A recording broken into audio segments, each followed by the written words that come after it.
Hey guys. This is part 10 of What If Naruto Died and Became a Hollow. Hit like and subscribe if you like this one, and also please check the author in the description. Let's start. We are pain, that's all. We are God.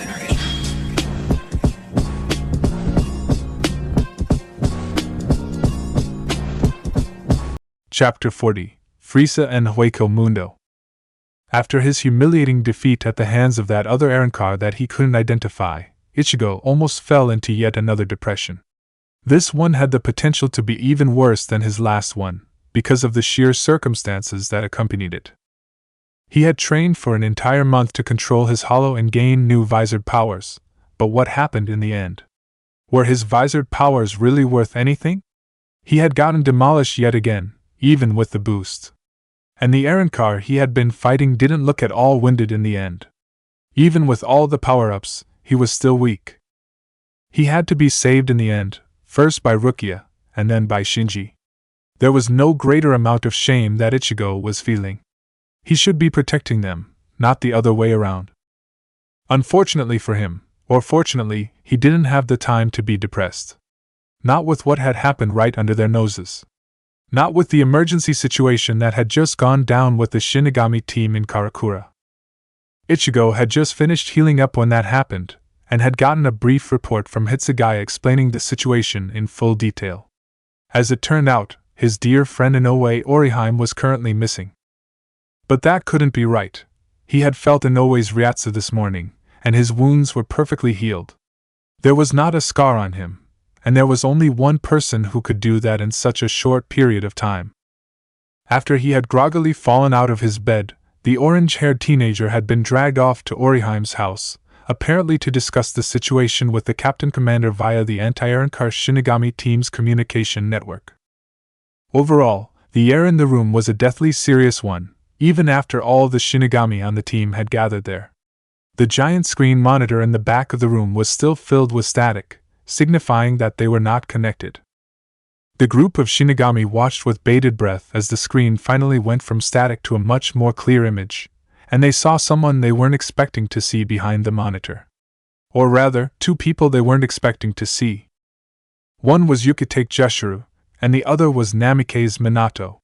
Hitsugaya was the first one to recover, and he looked over the two captains, vaguely disappointed that the Captain Commander wasn't there. Yukite, and Namike's. Where's the Sotaishu? Asked Hitsugaya. The others looked on in confusion, their eyes glued to the display of the two captains on screen. We were asked to come in his place, Yukite explained. Hitsugaya looked at him suspiciously, though not because he distrusted the captains, but because he was wary of the reason itself. For what reason? He asked. Yukite looked down for a moment. Because I was the last one to see Inoue Orihime, before she entered the Senkamin on her trip to the living world. Yukite said, the serious nature of his words causing Ichigo and Rukia's eyes to widen. Judging by your reaction, I take it Inoue Orihime never appeared in the real world, he assumed. Hitsugaya took the opportunity to nod, while Ichigo spoke up frantically. Where did Inoue disappear to? Do you know anything about what happened, Yukite-san? Yukite closed his eyes, almost in shame of what he was about to say. I'll tell you our version of the story. The two guards who escorted her through the gate came back here alive, and according to their testimony, it is believed that Inoue Orihime was captured or possibly killed by the Arrancar. Ichigo was about to yell out at Yukite in alarm and surprise, to tell him that it was impossible, but Hitsugaya beat him to the punch. Stop it, nothing good will come from arguing about this matter. What I really want to know is, what are you doing here, Namikaze? The young captain asked, addressing the newly instated captain of the 5th Division. Minato looked a lot less somber than Yukite, or anyone in Orihime's room, but with such grave news he at least had the decency to look respectful in their presence. Well, Hitsugaya Taishu, I am here for a much less severe reason. As you know, the main perpetrator behind this entire incident with the Arrancar is the former captain of the 5th Division. And as such, most of the responsibility for the incident falls on the 3rd, 5th, and 9th Divisions. I'm here to collect information on any Arrancar, particularly those in the Espada, he explained. Minato-san, you're taking responsibility for this? Ichigo piped up. Minato smirked at the boy from behind the monitor, placing a hand behind his head. It's not that big of a job as you might think. My responsibilities pretty much just involve compiling a list of new information on various Arrancar, as well as the 3 renegade captains, and make the data presentable to the 12th Division. So that after we defeat Aizen and the Arrancar, we'll be more ready for something like this should the remaining Arrancar try to retaliate. He paused for a moment, mulling over what he was about to say. Hitsugai took the opportunity to speak. But unfortunately, we still have limited information on the Arrancar. We only know the name of one Espada, and his general abilities are still an unknown factor to us. While we've managed to compile a list on the standard abilities every Arrancar possesses, Arrancar have abilities that individually vary, so those figures aren't an accurate list on the capabilities of each Arrancar. Hitsugaya said, butting in on the conversation. So, you weren't able to get any more information after all? Minato said. He looked a little disappointed. No. The second attack on the real world just showed an Arrancar that we've already previously identified. The others hardly fought at all or defeated their opponents too swiftly. The one that I fought was the single Espada we've identified. Grimjow Jiggerjax, though there's a problem with this information. Apparently, Jiggerjax is not even an Espada anymore, though that didn't prevent me from being unable to match him. Yukitake and Minato's eyes widened significantly, as they stared at the captain in disbelief.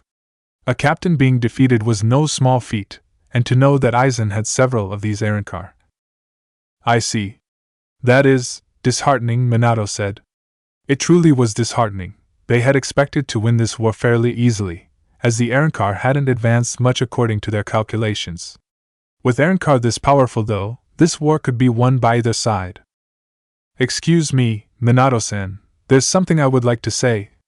Ichigo spoke up, his fists clenched at his side. As much as he hated to admit it, he had information to report.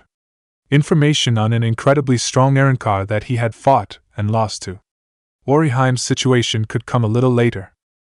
What is it, Kurosaki-san? Minato asked, and all eyes were focused on him. I fought a new Arrancar this time around, one that was incredibly strong, he stated, as he clenched his fists in anger and shame as he remembered what happened. Minato and Yukitake looked at each other in unease. Really? This could change everything. What is your information on this particular Arrancar? Yukitake piped up, voicing the question that seemed to be on everyone's mind. He didn't tell me his name, and he didn't tell me if he was a member of the Espada, but I've gotten the grasp of what his power is like. He's far stronger than Grimjow is, far, far stronger. I couldn't do a thing against him, even with my newfound power, Ichigo said. Minato stroked his chin. This is a frustrating situation. Every time we get a chance to gather information on any of these Arrancar, we always come up short. It's like they're actively trying to keep themselves undercover. Minato commented. They most likely are. Aizen is an intelligent man, and he knows we'll be trying to keep tabs on him and his Arrancar. He'll be sure to keep us from getting a plethora of information on any of them, Yukitake added. That's not all. According to a specific ally that was there at the time, I heard a couple more things about this Arrancar, but it's so confusing. I don't know what they're supposed to mean, Ichigo said. Now everyone was looking at him in confusion. They didn't question him on who the specific ally was, but they were curious about this new information about the Arrancar. What exactly did you hear? Minato asked, a little wary of the answer for some reason. He couldn't settle this sinking feeling in his gut. He knew it was something he didn't want to hear. Well, I'm thinking there was some kind of previous relationship between this Arrancar and this friend of mine. They seem to have fought before a long time ago, and I heard the Arrancar be called Vulpes C or something like that, he explained. Something in Minato froze at that exact moment, as the memories from around 100 years ago began resurfacing. The day that had been the worst day of his life, and the worst day of their life for all his friends and family. The day when Konoha no Sato was destroyed, and all efforts were poured forth into investigating its demise. His own former captain and former Captain Urahara Kisuke all put forth their efforts to find the culprit behind the organized hollow attack on Konoha. All their evidence pointed towards one single hollow, and the guilt was all but confirmed. The hollow Vulpes Sea was thought of to be the linchpin behind Konoha's destruction. Minato-kun is that, Yukitake said to his fellow captain, whose eyes were downcast and blank.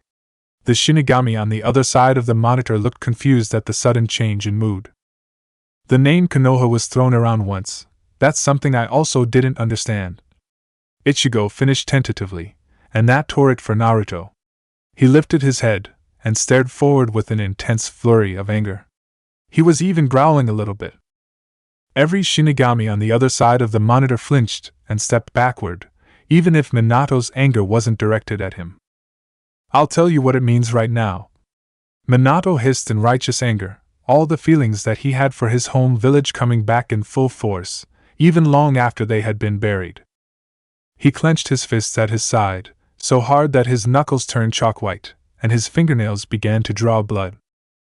The name Konoha, it is the name of the village where I was born in the real world. Geographically speaking, it and the rest of the landmass I am from is hidden from the rest of the world by something called a genjutsu. Or at least it was, he trailed off, and the others were paying rapt attention to the 5th Division's captain. Around 100 years ago, my home village was destroyed and its inhabitants disappeared off the face of the earth. My captain and Urahara-san investigated the operation behind the invasion, and the hollow at the center of the operation was purportedly Vulpes Sea, he said. To learn that this hollow is a subordinate of Aizen's is terrible news. According to the 9th Division's database, he is one of the most dangerous hollows in existence, mainly for his elusiveness. He has eluded the Shinigami for almost 3 centuries, starting from his time as an Ajuchis. He has only been active in the real world a total of 3 times, not including his most recent incursion. However, his inactivity does not make him any less dangerous. His actions are always violent and worrisome. He always operates on a large scale, and after that he always goes back to hiding within Hueco Mundo. Due to lack of progress on the Garganta, we have not found a way to pursue him, but if we could get into Hueco Mundo, one of the top priorities would be to bring this hollow down. Minato-kun, this hollow, if he is one of Aizen's minions. Yukitake piped up.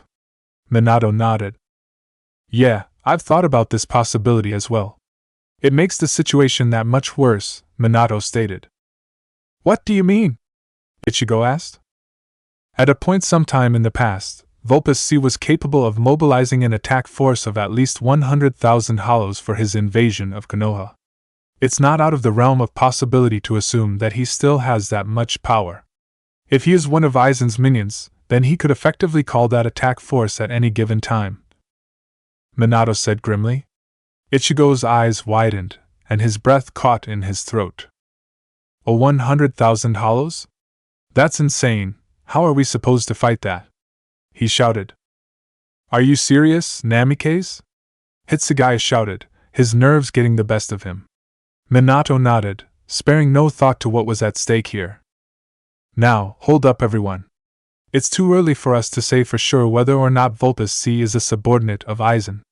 You did not figure out that he was an Espada, correct? Minato asked Ichigo, who nodded awkwardly. He could be affiliated with Aizen in a different manner. Right now, the best option is to acknowledge both Aizen and Vulpes Sea as separate threats. Minato finished. Then what are we waiting for? We need to bring this guy down, stat, Hitsugaya said. Yukitake shook his head somberly, and Hitsugaya relented underneath the pressure. Field research for the Garganta is still underway, and is unfortunately making slow progress. We were planning to invade Hueco Mundo sometime within the next 10 years, but with the Aizen incident, that is no longer an option. There is no possible way we can stabilize the Garganta before winter arrives.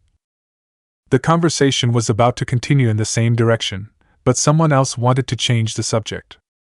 Minato-san, Yukitake-san. Ichigo was speaking now, and both captains turned to look at him. I understand that this hollow is very dangerous, and I understand that he needs to be brought to justice for his crime, but we're still missing our friend. I need to know more about what happened to Inoue, Ichigo said seriously. Yukitake's eyes widened slightly, before he looked at Minato. The former Yandame's anger had faded completely from his visage, and he nodded at Yukitake. Well, we're still at the conclusion that she has either been captured or killed by the Arrancar, Yukitake admitted. Ichigo glared lightly at him, before he stuck his arm out. The completely healed nature of the appendage threw the Shinigami for a loop, at least the ones that knew he had battled yesterday. Look at this. My arm was seriously injured from the battle yesterday, so badly that no one else here could heal it. When I woke up this morning, there wasn't even a scar on my arm, and I could even feel a bit of Inoue's Ryatsu. Ichigo explained. His voice was strangely calm for once. The room fell silent, and Yukitake was staring at Ichigo in shock. This completely blew Soul Society's theory on her disappearance out of the water. I see, that is certainly a shame, came a new voice. Yukitate and Minato turned around, and they immediately gave clearance for Yamamoto Genryu Saishigakuni to lead the conversation. What does that mean? Asked Ichigo, as he leaned forward. If what you're saying is true, then it indeed means that Inoue Orihime is alive. However, at the same time it also means that she is a traitor. If she were kidnapped, then she would not have the ability to see you before she disappeared. The fact that she healed your wounds and then disappeared means that she went to Hueco Mundo of her own free will, Yamamoto said. That's Ludi. Ichigo began to shout, but someone stopped him. He turned around to see that Renji had placed a hand on his shoulder. Stop, continuing to talk will only worsen your argument. I understand, so Taishu. Then I, Abarai Renji, Vice Captain of the 6th Division and a member of Hitsugaya Taisha's anti-Arrancar forces, will respond to this treason by heading to Hueco Mundo and bringing Inoue Orihime to her senses. Denied, said the Captain Commander, to the shock of both Ichigo and Renji. The Arrancar forces are already preparing for battle. I will have Hitsugaya's team return to Soul Society to prepare for the upcoming battle, he ordered. Does that mean you're telling us to forget about Inoue? Rukia piped up. Naturally. You cannot weigh the life of one person against the fate of the world.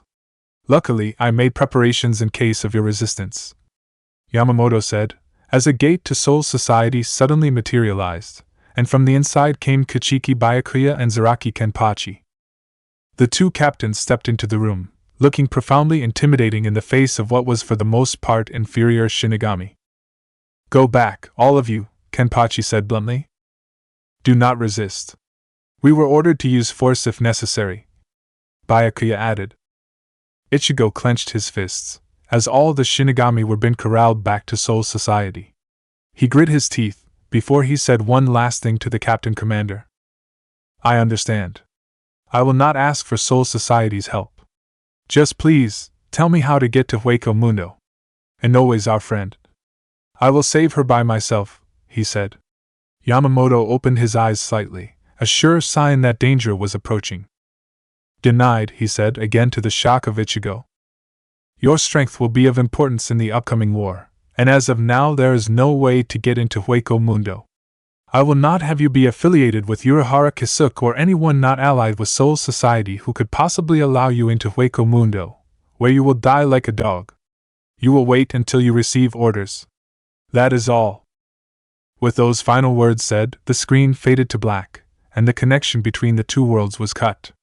Ichigo clenched his fists while staring ahead, and Rukia looked at him one last time before she passed into the gate. Naruto locked eyes with Inoue Orihime for the first time ever, as she was brought back to Las Noches, and he already knew that she was wary of him.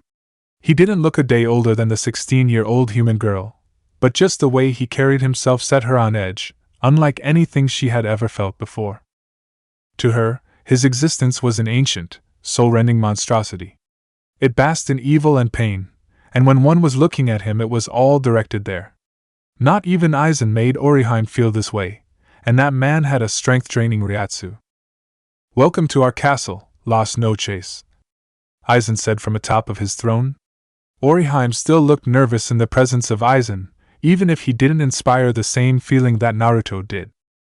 Ulquiorra, Grimmjow, and Yami also stood in the throne room, waiting to reap the reward that they would get from successfully completing their mission. Still, no one took as much interest in Orihime as Naruto did. He stared at her the entire time, knowing that she was going to be the trigger for the Kurosaki kid to come to Hueco Mundo. It wasn't the fact that it was him coming to Hueco Mundo, but rather the action of him coming to Hueco Mundo. He didn't like it, the Shinigami having access to their own personal dimension. That meant he would have to make sure that Kurosaki would never be able to leave, lest he figure out the secret of the Garganta. You are in no way Orihime, correct? Aizen asked rhetorically, continuing on when Orihime didn't say anything. I'm sorry to ask you this so soon, but I would like you to demonstrate your ability right now, he stated. In order to test your abilities, I'd like you to heal Grimmjow's left arm. Aizen explained. Orihime, for all she worth, walked up to Grimmjow, even despite the fact that she felt like all her power was being sucked out of her. There was the moment Naruto was waiting for. He was giddy. He knew the human girl's power could be used for this. Grimmjow could take his place within the Espada yet again. Aizen probably just got tired of me killing all the new Septimas, Naruto thought, as Orihime placed her hands over where Grimmjow had gotten his arm severed. Grimmjow had the decency to look surprised as a golden aura covered his missing arm. Soten Kisun. I reject, she whispered with the voice of someone who had had her will broken. Slowly but surely, Naruto's grin widened as the pieces of Grimmjow's missing arm began to come back into existence, forming an unblemished whole like it was before. When it was all said and done, Grimmjow stood there, complete with a fresh new left arm. He flexed it and tested out its new grip on his Zanpakuto, confirming that it was just as good as it was before. Naruto grinned. Time and space reversal was such a wonderful weapon to have, but he doubted he would need this girl again. Aizen looked vaguely pleased, but Naruto knew the whole plot behind this had nothing to do with Orihime's power. Too bad I switched the information in the archives a while back. Soul Society wants nothing more to do with Urahara Kisuke, so no captains are getting here anytime soon. Making Aizen look like a fool was something he enjoyed most, and since he had command of Sail, he could easily make it look like Urahara Kisuke had gotten back into good graces with Soul Society for the upcoming war, when in reality he hadn't at all. Hey, woman, Grimmjow said, drawing Naruto out of his trance. Heal this too, he stated, pointing to a spot on his back. His Espada tattoo had been burned off completely, and new scar tissue had formed over it. But that too disappeared in the face of Orihime's power, and soon enough the jagged number 7 tattoo on his back was visible to everyone. He chuckled to himself a little, before it turned into full-blown laughter at his rank being returned to him. His jubilance was reflected on Naruto's face, who was glad that the Espada were finally completed again. Naruto stared at Orihime again. Maybe it was time for him to mess with her a little bit. He grinned psychotically. It would almost be too much fun for him to do that. Later that evening, Orihime had gotten outfitted with her new Arrancar clothes, and was taken to her own personal cell on the other side of Las Noches. She stood there on the Middle Eastern-style rug, staring through the bars of her cell on the crescent Hueco Mundo moon. Such a fine moon, isn't it? It really instills a lot of bloodlust within me. Naruto's voice rang out, as the door to the cell creaked open slowly. Orihime gasped when she saw who it was, walking into the room. Why you? Orihime stuttered out, as she locked eyes with the Arrancar yet again. She backed away from him as far as she possibly could, pushing into the corner and praying that the Arrancar would go away. Ulquiorra's busy right now, so I figured I'd be the one to come check up on how you're doing, he said casually, despite the fact that the girl in front of him was terrified. He thrived on fear though, and it was almost like he was draining it from her. It took everything in her power not to throw up right there, because this Arrancar's Ryatsu had a bad aura. A very bad aura. Blood, pain, murder, torture, they all seemed to be reflected in the Ryatsu. What are you? Orihime managed to squeak out. Naruto grinned, and he released the force of his Ryatsu. The girl buckled underneath her own weight and collapsed to the floor. She shrieked as she gasped for breath, sweat pouring down her temples. She tried to lift her head to look at Naruto, but her mind saw only a shadowy figure. A midnight black demon that had no outline. His soulless white eyes seemed to reflect nothing but a monster. My name's not important right now. What I am isn't important either. All that matters right now is what's going to happen in the future, Naruto said, forcibly dragging Orihime to her feet. Orihime-chan, you are really not worth anything, he said, once again with his casual tone of voice. He mildly noted that his Ryatsu and his presence had instilled mild paralysis in the girl. "I'll tell you this right now, don't bother trying to use your powers to destroy the Hagyoku," he said simply. Orihime's eyes widened, and she gasped in shock as the plan she had was unveiled like that. "You poor girl, you still think Aizen needs you for that, don't you? When the Hagyoku is used excessively, it enters a state of disrepair and must be brought back to its original state, correct?" Naruto shook his head, placing his hands on Orihime's cheeks and squeezing firmly. Tears flowed from Orihime's eyes, and she wanted nothing more than to slap this Arankar. "Your friends will come here, to Hueco Mundo," Naruto said suddenly, changing the subject completely. Orihime's mind suddenly went blank, and she had trouble registering what he had just said. What did you say?" Naruto grinned. "I said, your friends will be coming here, to Hueco Mundo. You are more than enough bait to draw them here to Hueco Mundo. They will surely come here using Urahara Kisuga's Garganta," he said. "Why?" she asked, hopelessly. "To rescue you, obviously. They don't need any other reason than that to come here. However, that should mean nothing to you now. You live here now, and your body and soul already belong to Aizen-sama." Naruto spit out Aizen's honorific like it was poison. After that, Naruto looked whimsical for a second. He breathed deeply and sighed in happiness. "That boy will be coming here, no doubt. Being his friend, I would say you definitely know his potential, am I right?" Naruto asked rhetorically. Orihime looked confused at that, and she said nothing in spite of herself. "You don't? That's surprising. I thought someone like Kurosaki would tell his closest friends that at least. Or does he keep everything from you, guarding it like the dirty little secret it is?" he said. "And no. That's not. He really shouldn't be ashamed of who he is. I mean, sure, I was surprised when I first saw what species he truly was, but in the end I started to like him more. Maybe it was because he's less of a Shinigami now? I don't know." Naruto trailed off. "Well, it doesn't matter at this point in time. He's dead the second he enters this place, and I will personally kill himself if he runs into me. Slowly and painfully, while he screams your name out in agony. That's the only real way to do things. It will be fun," he said. Orihime, for all she worth, managed to get a hold of herself, and she rushed forward and slapped Naruto. All she managed to do was succeed in hurting her hand.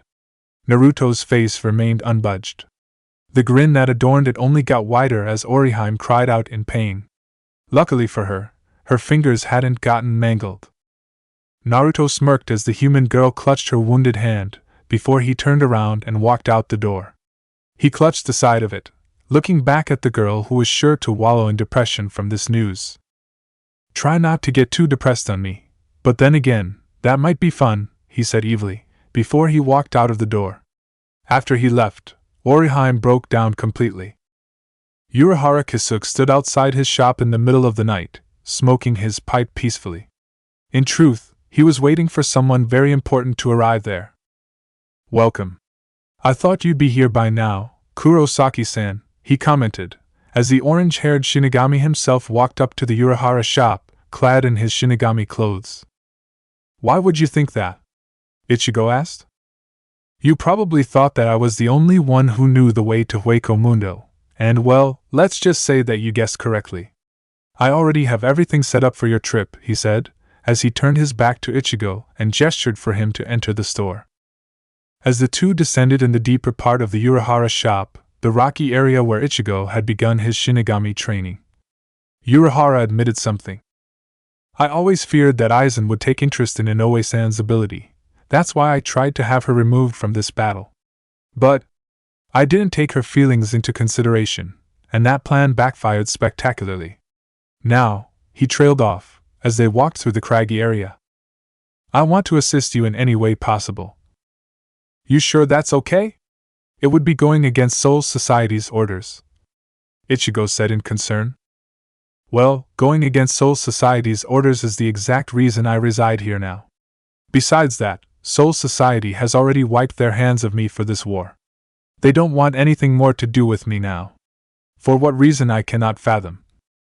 That's a pretty pathetic expression you've got there, Kurosaki, came a voice that was sitting upon a large rock overhead. Ichigo turned around, and noticed his friend and enemy Ishida Uriu sitting on the rock. The same one that had helped him invade Soul Society was apparently going to help him with Hueco Mundo as well. Ishida, why are you here? Ichigo asked before he felt another presence enter his peripheral vision. Obviously, to enter Hueco Mundo with you, Ichigo. Ichigo turned around, and to his surprise he saw another of his friends. Seto Yasutora was also present in the underground of the Urahara, apparently ready to enter Hueco Mundo as well. We heard everything from Urahara-san. We're coming too, he said in a voice that brooked no arguments. He looked prepared for the journey as well. Ishida. Chad. Ichigo began, and the other two already knew what he was going to say. I appreciate and understand your feelings, but it's better that I go alone on this. With your powers, he was cut off suddenly as Chad struck the end of his Zanpakuto with his powered-up arm. Despite that, it wasn't the normal arm that Ichigo was so used to. The design on it was far different, and it packed much more of a punch that Ichigo could ever remember. Are you saying that even this isn't enough, Ichigo? He said in his usual calm voice. Ishida looked on them passively, though on the internal level he agreed with Chad. Trust us, Ichigo. Don't force yourself to carry this heavy burden by yourself. We can all carry it with our combined strength, because that is what friends are for, explained Chad. It seemed like those words, and the demonstration of Chad's powers finally got through to Ichigo. He frowned lightly, and looked like he still wanted to argue, but he conceded in the end when Urahara came up to them. The three young humans stood at attention, mentally preparing themselves for whatever was in store in Hueco Mundo. All right then. Everybody ready? Urahara asked. Chapter 41 Mapatch White Bestias. The middle of Hueco Mundo was thrown into a slight uproar as a base far away from Las Noches collapsed on itself, and a ragtag band of three teenagers surfaced, coughing up a large supply of sand. They had gotten their first taste of Hueco Mundo down there in the base, and with an easy battle they were getting pumped for the real challenge. Well, we got out somehow, Ichigo voiced, as he dragged himself to his feet. The orange-haired Shinigami looked around, feeling slightly surprised by the lack of hollow activity. Hueco Mundo was otherwise a very desolate place. So, this is Hueco Mundo, huh? Seems kinda lonely here, to be honest. And here I was thinking that the world of hollows would be a pigsty, he commented. The quartz trees and the sand dunes were the only things setting apart this area from a flat, empty landscape. There was something about this place that put Ichigo on edge though, like there was more to this place than met the eye. Ichigo and Ishida surveyed the various qualities of the Hueco Mundo frontier, but Chad wasn't paying any attention to the scenery at all. He was busy pointing ahead at the bizarre palace that looked like it was only a short distance in front of them. Is that Las Noches? The one the Aaroncar were talking about. It's so big, I think it's throwing off my sense of distance, Ichigo commented, as he turned around to view the palace. Anyway, for the time being, it's probably best to assume that Inoue is within that building somewhere. It's likely. I don't know of any other place where they could hide her. Ishida agreed, himself being unaware of the vast size of Hueco Mundo, and its many different locales. We should run there, Ichigo said. Chad and Ishida nodded.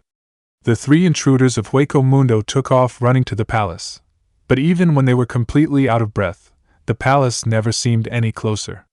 The three humans laid in the sand of Hueco Mundo, gasping and panting for breath. A little hollow lizard emerged from underneath the sand, and Ichigo looked at it blankly. Are you sure that place isn't a mirage or something? He asked. Impossible. A mirage can't even exist in a place like that. Shall I explain what a mirage is? Basically, Ishida started, before he was cut off by Ichigo yelling at him.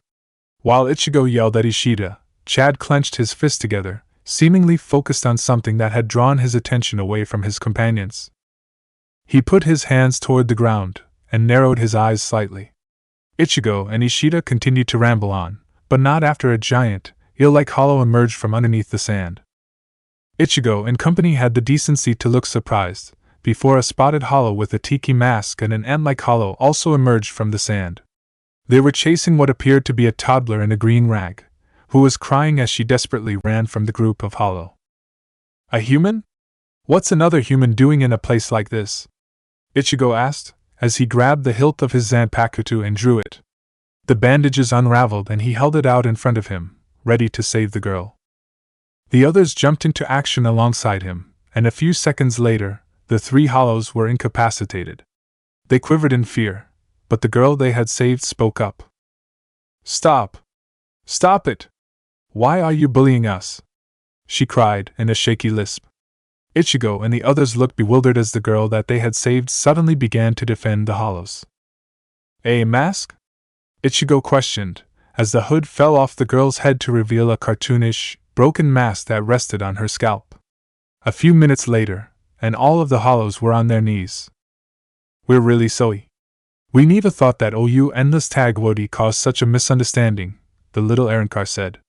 She proceeded to explain how they were playing a game of endless tag, and how she was a total masochist of all things.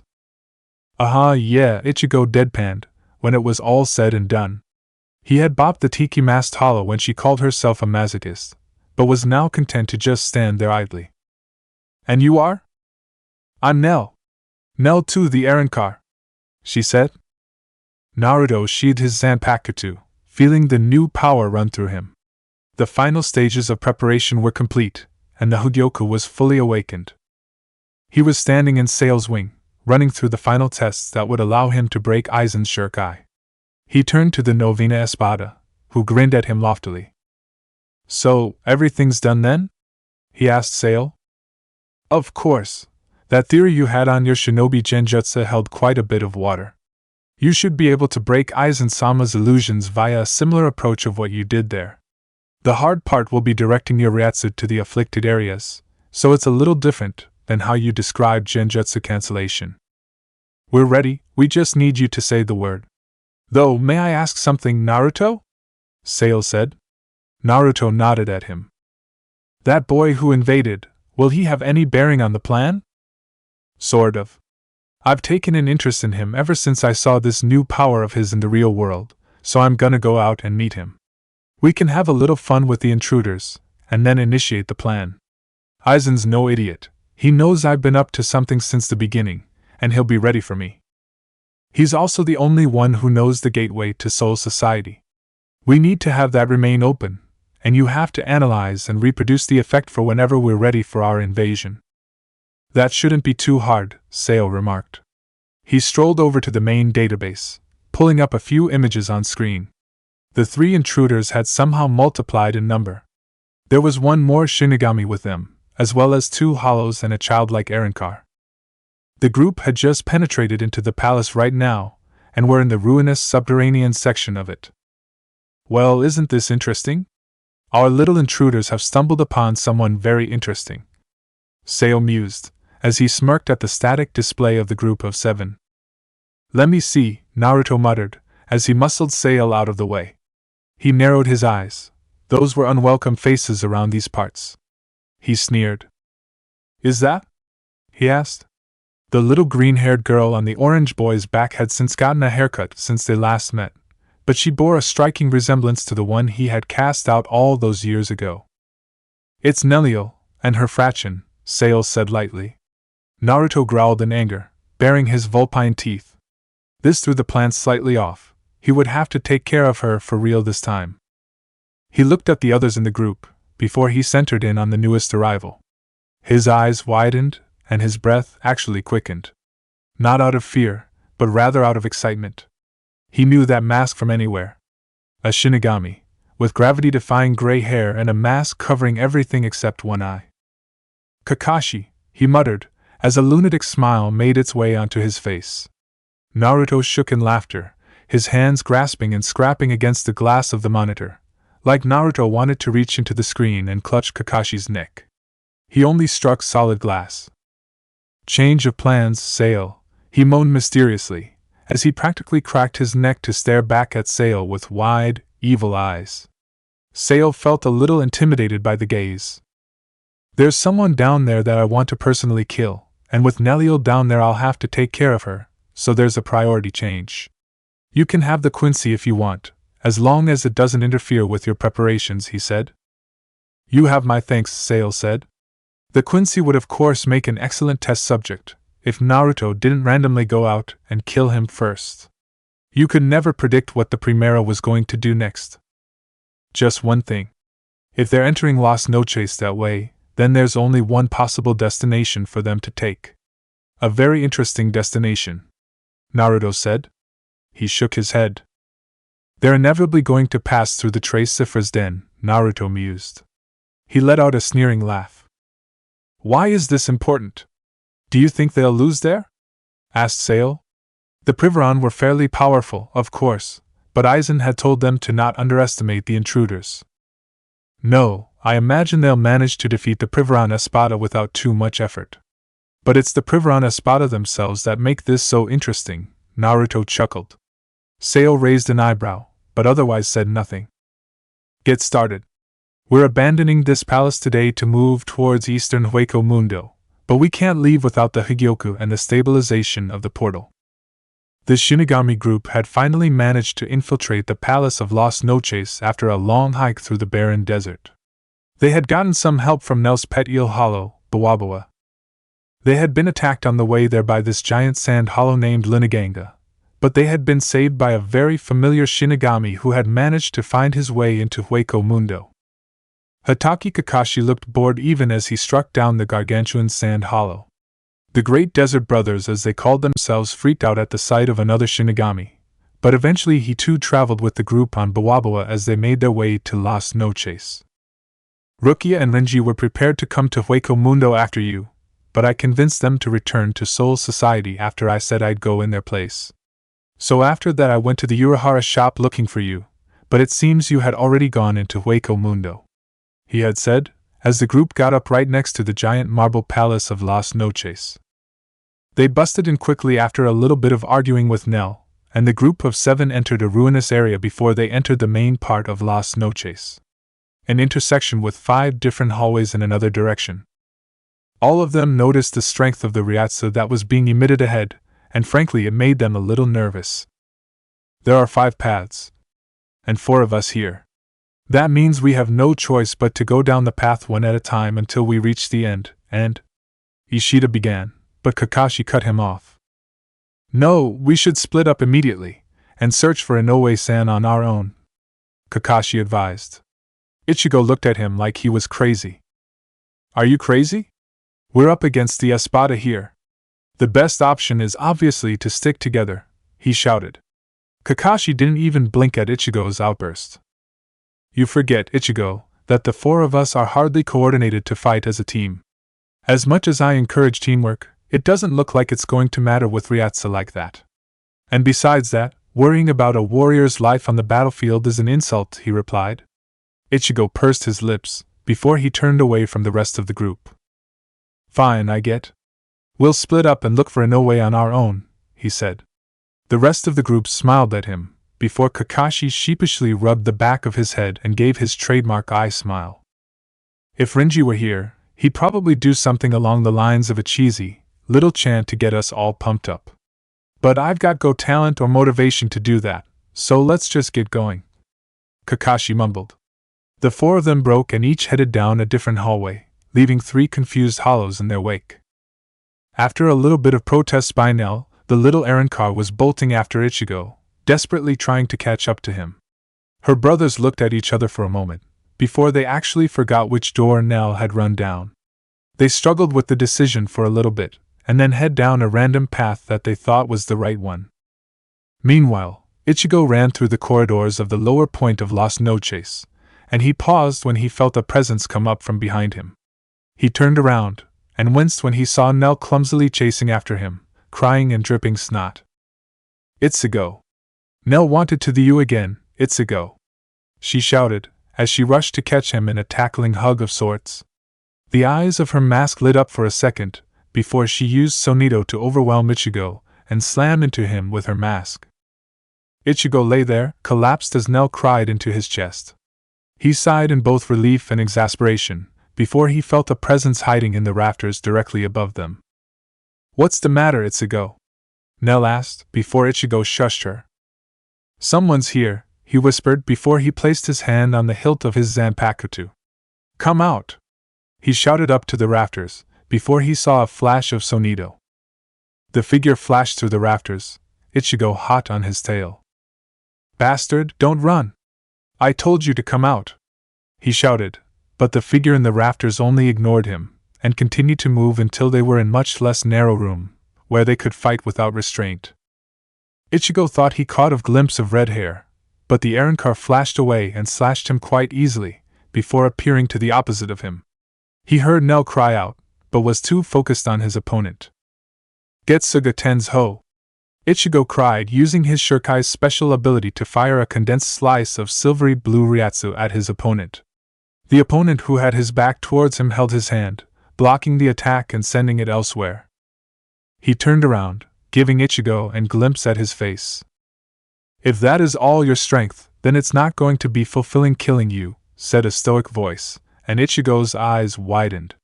Before him stood a fairly short errand car, around Naruto's height, with dull red hair.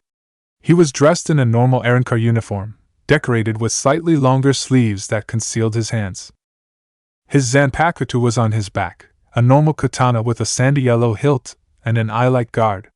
He had evil-looking green eyes, with his mask fragments creating a raccoon-like burglar mask around them. There was a tattoo of a kanji on his forehead. Who are you? Ichigo sneered, as he didn't expect anyone below the Espada rank able to block his Shurikai.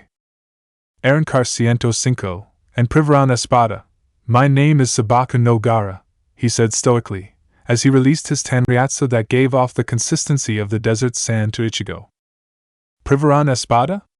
Ichigo asked. Gara grunted at him, and held up a few fingers for Ichigo to look at. Not that it matters, but a Privaron Espada is an Arrancar that was once among the Espada rank. I myself was once the Quinta Espada in Las Noches, but was since removed when someone stronger emerged. With that, Gara rushed into battle, his sword drawn against Ichigo's Shurikai. He had a very bizarre fighting style, filled with quick jabs and wide swings, but he was never reckless with his blade. He definitely had skills that were above a numero's. Whenever Ichigo attacked, he was blocked. But not by Gara's blade. Instead, Gara's remarkable Hueco would hold through for him, and whenever Ichigo struck him, a few grains of Hueco Mundo sand would fall on the floor. What's with this toughness? He said.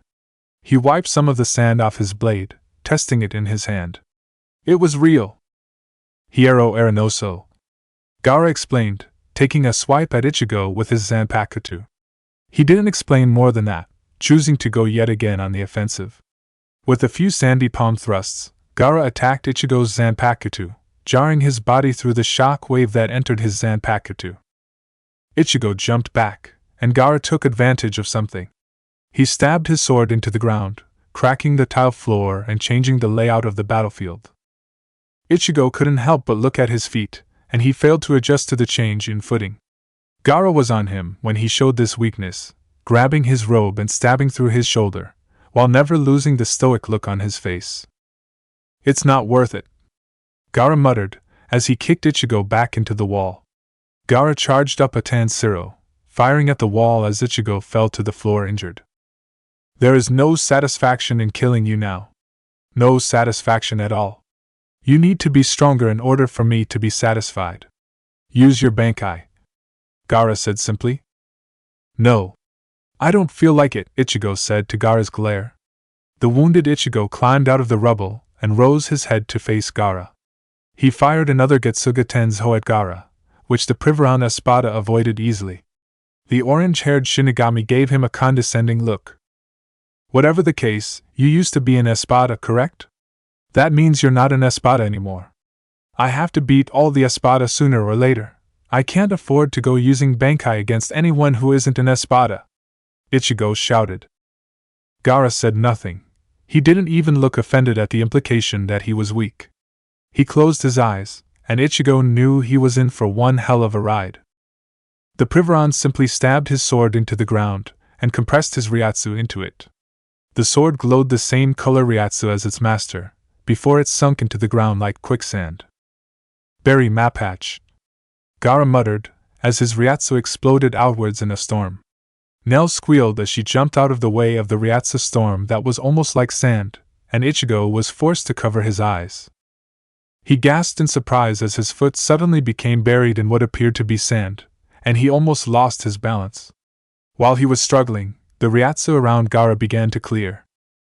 Gara's front side remained largely unchanged save for a sand-colored bony material that covered his kneecaps. His back, however, became the spitting resemblance of a normal hollow. His shoulder blades were also covered in the stuff, which ran down and covered his back completely. His trademark gourd that he had in life took shape as well, but it had a long tendril of the sandy armor that shot up out of the gourd and connected to the back of Gara's mask, which had expanded to cover the entire top half of his face. Gara chuckled mercilessly, his stoic demeanor from his unreleased state now completely gone. His eyes underneath the mask were yellow and bloodshot, and they reflected the insanity that lied within. The Arrancar from before was truly gone. In its place was a truly insane Arrancar, like the visage from before was a simple shell that concealed Gara's true nature. Use your Bankai, Shinigami. Or else I'm going to use your life to appease the desert. He snarled menacingly. Ichigo balked at the complete 180 from the Arrancar, before he noticed a hole in the bottom of Gara's gourd-like protrusion, which sand was pouring out of at a phenomenal rate. It was what created the sandy floor. I told you, I can't just use Bankai on anyone who isn't an Espada, Ichigo said in resolve. Gara sneered at him, before he leveled his claws at the Shinigami. They were huge, bulky monstrosities that seemed disproportional to the rest of Gara's body, being easily bigger than his head. He flashed right next to Ichigo, and the Shinigami put up his sword in order to counterattack. Despite this, Gara grabbed the blade with his bare claw, his hierro being enhanced in his resurrection, so much that it didn't even put a dent in them. He opened his mouth, and fired his Zero. This time, however, it had the consistency of sand. Ichigo stumbled back again, and got his foot caught in the sand again. Gara held his claw open, and after a second the particles of sand were drawn up from the ground. They took the shape of a sand blade that was as tall as Ichigo, and at least a foot wide. Inch by inch, it looked like it could easily match Ichigo's butcher knife. Gara thrust forward like a berserker, grunting as he tried to cleave through Ichigo. The young Shinigami blocked all the strikes coming from the raccoon hollow. However, Gara's attacks were strong and heavy, and he crashed back into the wall when Gara kicked him while he was open.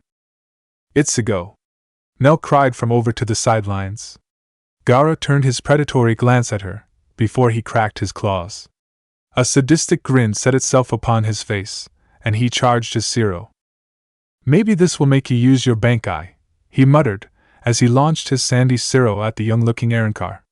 She bounced at the energy impacted the ground next to her, just missing. If you wish to protect that child, enter your Bankai. I can't promise that nothing will happen to her if you don't. Gara sneered, and he was already charging up another Zero. Bastard, don't you dare! Ichigo cried, as Gara launched another Zero over at Nell. This time, though, Ichigo was there to defend her, in a new, much more streamlined appearance, with a midnight black blade at his side. He had gone into his Bankai. Sorry to keep you waiting. This is my Bankai, he said, holding Nell underneath the crook of one arm. While he was defending Nell, he cleaved into Gara, slashing part of his sand armor. Despite that, Gara laughed and even began to drool. Interesting, truly interesting, Shinigami. Gara clenched his fists together, and when he unclenched them, there were a couple of holes in his palms. He thrust them forward, and charged up a little bit of Ryatsu. Tormenta de Arena, he cried, as twin blasts of compressed sand shot from each palm. Ichigo dodged them easily, using his Bankai's speed to keep himself on his toes. He got underneath Gara's guard, slashing his right shoulder as if it were butter. Gara cried in pain, apparently still not used to the sight of his own blood. He blasted Ichigo with another Tormenta de Arena again. You damned Shinigami! I'll get you! I'll get you! He shouted. The hollowed gourd on his back released more sand, but Ichigo had since taken to hovering in the air. Gara continued to blast Ichigo with his sand, and he poured more sand from his gourd, apparently enough for him to blast like a rocket straight up towards the Shinigami. Ichigo was ready for him. Get Suga Ten's Ho! He shouted, the black and red ryatsu surging from the tip of the black blade. Gara snarled, and thought he could take it all with his enhanced hierro. He was dead wrong. It sliced through him completely, nearly bisecting him vertically. He collapsed to the ground, defeated, and after that Ichigo flashed down towards the lower level as his Bankai faded. Are you alright, Nell? He asked the childlike Arrancar, who was recovering from the attack that Gara launched. He looked over to the other Arrancar, whose eyes were fluttering open and shut. It was a serious wound, but he wouldn't die. Sorry to worry you like that, Nell. I was stupid to think that I can't use my Bankai on anyone other than the Espada, and I'd put you in danger because of that, Ichigo admitted. Nell said nothing, as Ichigo was starting to look a little depressed again. Ichigo looked at the fallen Arrancar that he had defeated using his Bankai, before he shook his head and ran onwards, Nell underneath the crook of his arm. He never bothered trying to heal the Arrancar. He continued running through the palace, and after almost an hour of running he emerged into a wide room. It was relatively dim, not being very well lit, and was littered with a multitude of pillars that showed off the bizarre architecture of Las Noches. Ichigo panted for breath as he stood in the wide before he noticed a presence directly behind him. He turned around, and his eyes widened as he witnessed the form of Ulquiorra Cypher standing in the back of the room. Chad had been lucky in his run throughout Hueco Mundo. He had run into a Privaran Espada, Gantenbane, Arrancar Ciento Ocho, and had defeated him after awakening his new powers, simply because the Afro Arrancar had decided to go easy on him. He had spared Gantenbane's life after that, and made his way out underneath the sun, which surprised him greatly. There was supposed to be no sun in Hueco Mundo, but regardless, it seemed like he could advance from this point onward. He looked at the unconscious Gantenbane one last time, before he moved. Gantenbane's eyes flickered open, and he noticed a presence standing over to the side. His eyes widened. Arun, Sato Yasutora. Gantenbane managed to croak out. Chad turned around and regarded him, and also set his eyes upon the new arrival. Don't just stand there. Run for your life, Sato Yasutora, Gantenbane said, this time much louder. Chad had already released both of his arms, ready to attack the new opponent. Sup? I need to use you for a second, said the voice of one Uzumaki Naruto, who stood in front of Chad, his hands casually inserted into his pockets. All in all, he looked a little bored. I know this guy's Ryatsu is strong, but he looks a little frail, to be honest. Like he can't take too many hits. Rather than see what he can do, I'll just end it here in one shot. Chad thought to himself, aiming his powered-up left arm and rushing Naruto. He aimed his strongest punch he had at Naruto's face, and put everything that he had into that attack. Naruto didn't budge, not even slightly, as the powerful fist impacted with his face. Is that it? He asked, raising an eyebrow. That is all you've got to your attacks? He paused. Well, if that's the case, I guess it's safe to say you're ready for me to kill you now, right? He cackled with mad laughter, as he removed his fist from his pockets. He flashed out of his existence, and Chad coughed up blood after Naruto jabbed his fist directly through Chad's sternum, and ripped it out with little delicacy. Chad crumpled to the floor, and his world went completely black. Kakashi himself was having a similar performance to both of his comrades. He too had entered the Trace Cipher's den, and although he had not been confronted by any Privaran Espada yet, he couldn't go long without running into one. The corridor around him was remarkably narrow, and Kakashi was uneasy, like a trap was going to activate at any moment in time, and the walls were going to enclose around him. His eyes widened, and he drew his Zanpakuto to none too quickly, as his opponent crashed into him at full force, using his head to attack. Kakashi redirected the force of the blow, and threw the crazed Arrancar aside, sending him crashing into the wall. The Arrancar was getting out of the rubble though. It was clearly not enough to stop it. Kakashi glared at the odd-looking Arrancar, who was covered head to toe in what looked like a form-fitting Arrancar robe that allowed for swift movements. The thing that caught his eye though was the mask. It covered the Arrancar's entire face, and was completely blank, giving the Arrancar the impression that he was faceless. He knew it was male though, he could tell by the physique. The Arrancar struck an over-exaggerated martial arts pose, before he used Tesonito to fly into action. Kakashi could barely follow his movements, and the obnoxious screaming from the Arrancar was throwing him off guard. The Arrancar placed his gloved hand on the ground, using the position to perform a sweep kick that was very familiar to Kakashi. The Shinigami skidded back towards the wall, and the Arrancar backflipped over his horizontal sword slash. I see, you are a very worthy opponent, Kakashi-san. I deeply regret having to fight you, and I truly wish I did not have to fight you. However, regardless of what has passed, you and I are on different sides now. How do you know my name? Who are you? Kakashi asked, his one eye narrowing cautiously. The Arrancar looked at the ceiling. You will find out soon enough, but I am honored to be able to call myself Arrancar 107, he said, giving Kakashi an enthusiastic thumbs up. Kakashi's sweat dropped.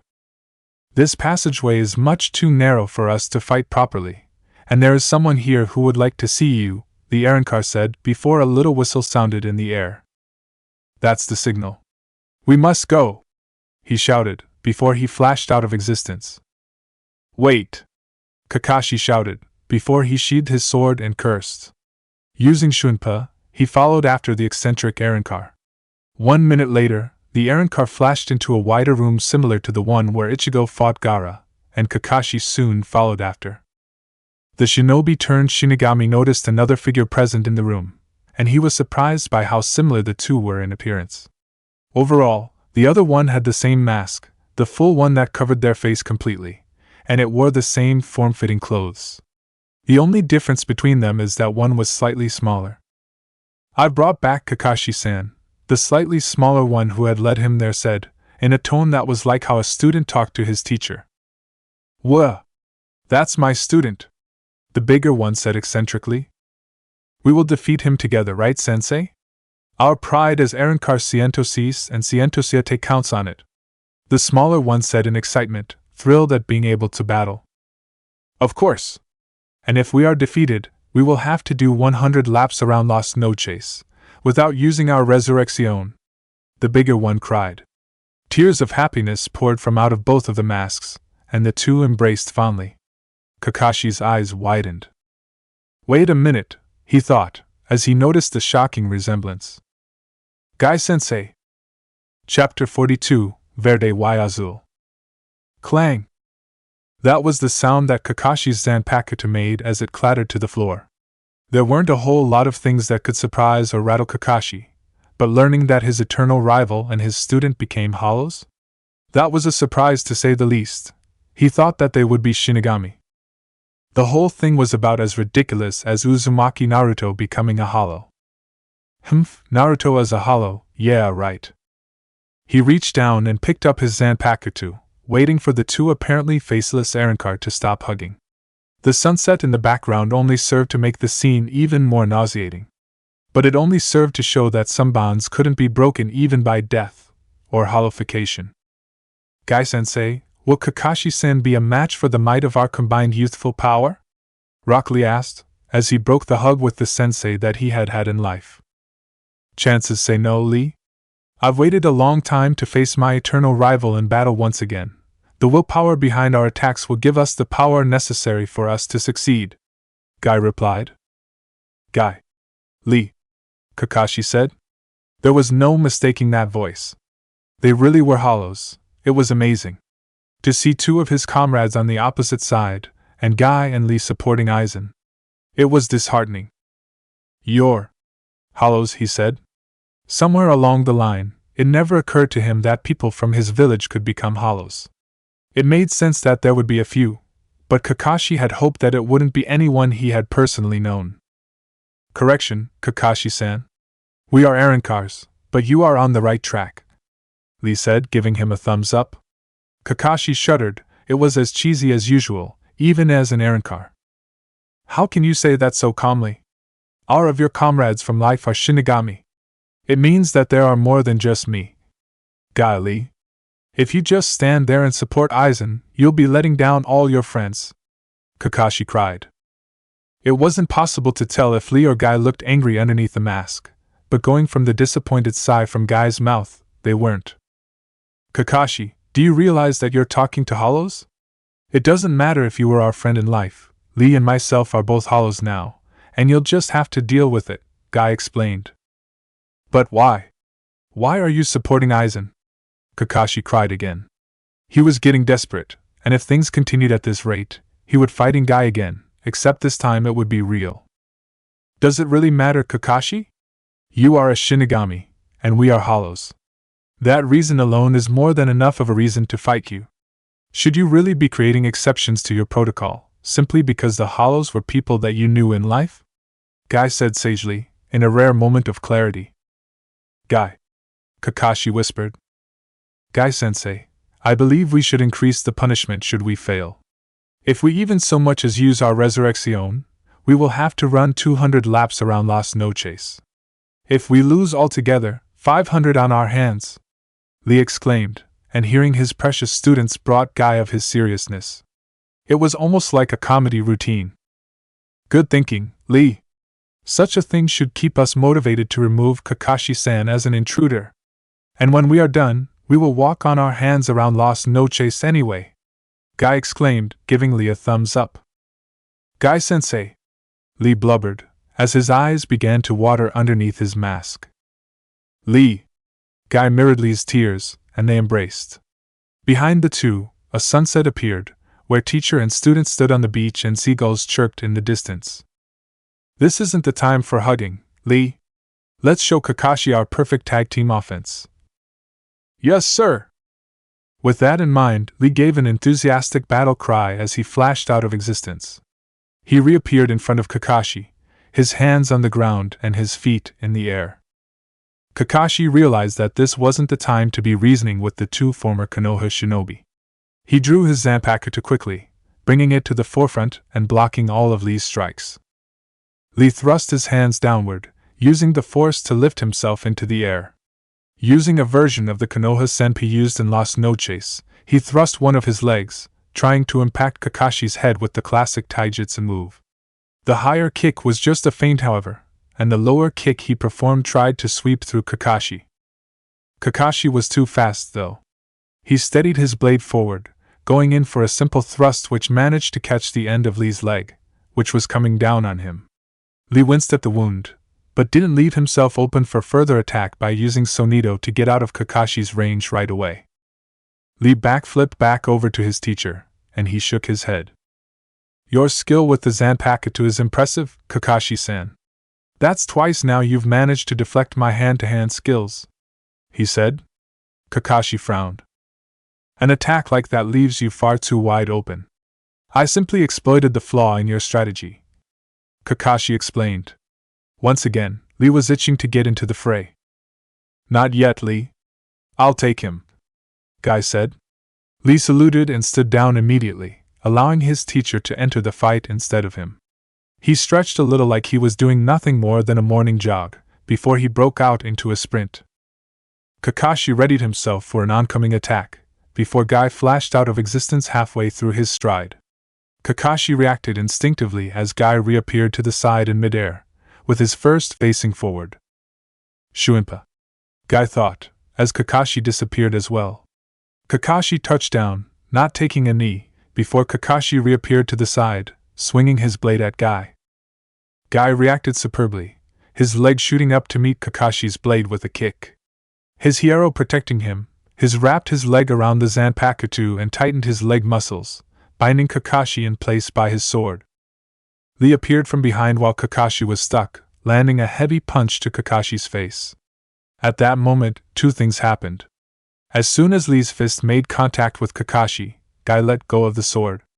And while that occurred, there was a crack in the air, and Kakashi went flying back into the wall. 2-on-1 is really effective in combat, wouldn't you say, Guy-sensei? Lee commented casually, before he reappeared in front of Kakashi. He delivered a devastating kick to the fallen Shinigami, not giving him time to react. The wall burst into pieces of flying rock, creating a crater from where Kakashi had impacted it. Kakashi coughed up blood violently, before Lee grabbed the scruff of his neck. He wound up, and threw the vice-captain of the 5th Division over to the other side of the room, where Guy was waiting. His eternal rival flashed into the air above him, and then thrust his legs downward, catching Kakashi in the shin. Kakashi impacted the ground, and recovered by rolling to the side to avoid Guy coming down on him from the aerial position. He dragged himself to his feet after that. Well done, Kakashi. Although you seem to be at a disadvantage, the fact that you've lasted this long against myself and Lee is impressive. I would expect no less from my eternal rival. You've become seated, haven't you? Guy asked. Kakashi choked. Why, yeah. Vice Captain of the 5th Division. Kakashi wheezed. Lee pumped his fist, and Guy posed. That's incredible, Kakashi-san. Vice Captain? Lee commented. Indeed it is, my student. But, even if it is impressive, Kakashi here isn't going to be able to beat us like this, he said, hammering his fist against his open palm. Lee flashed into existence beside his sensei. Don't count me out just yet. Kakashi glared, getting to his feet. He was definitely being outclassed, and he doubted he would be able to beat even one of them like this. He held his Zanpakuto out at arm's length, and the sword began to glow with an electric blue.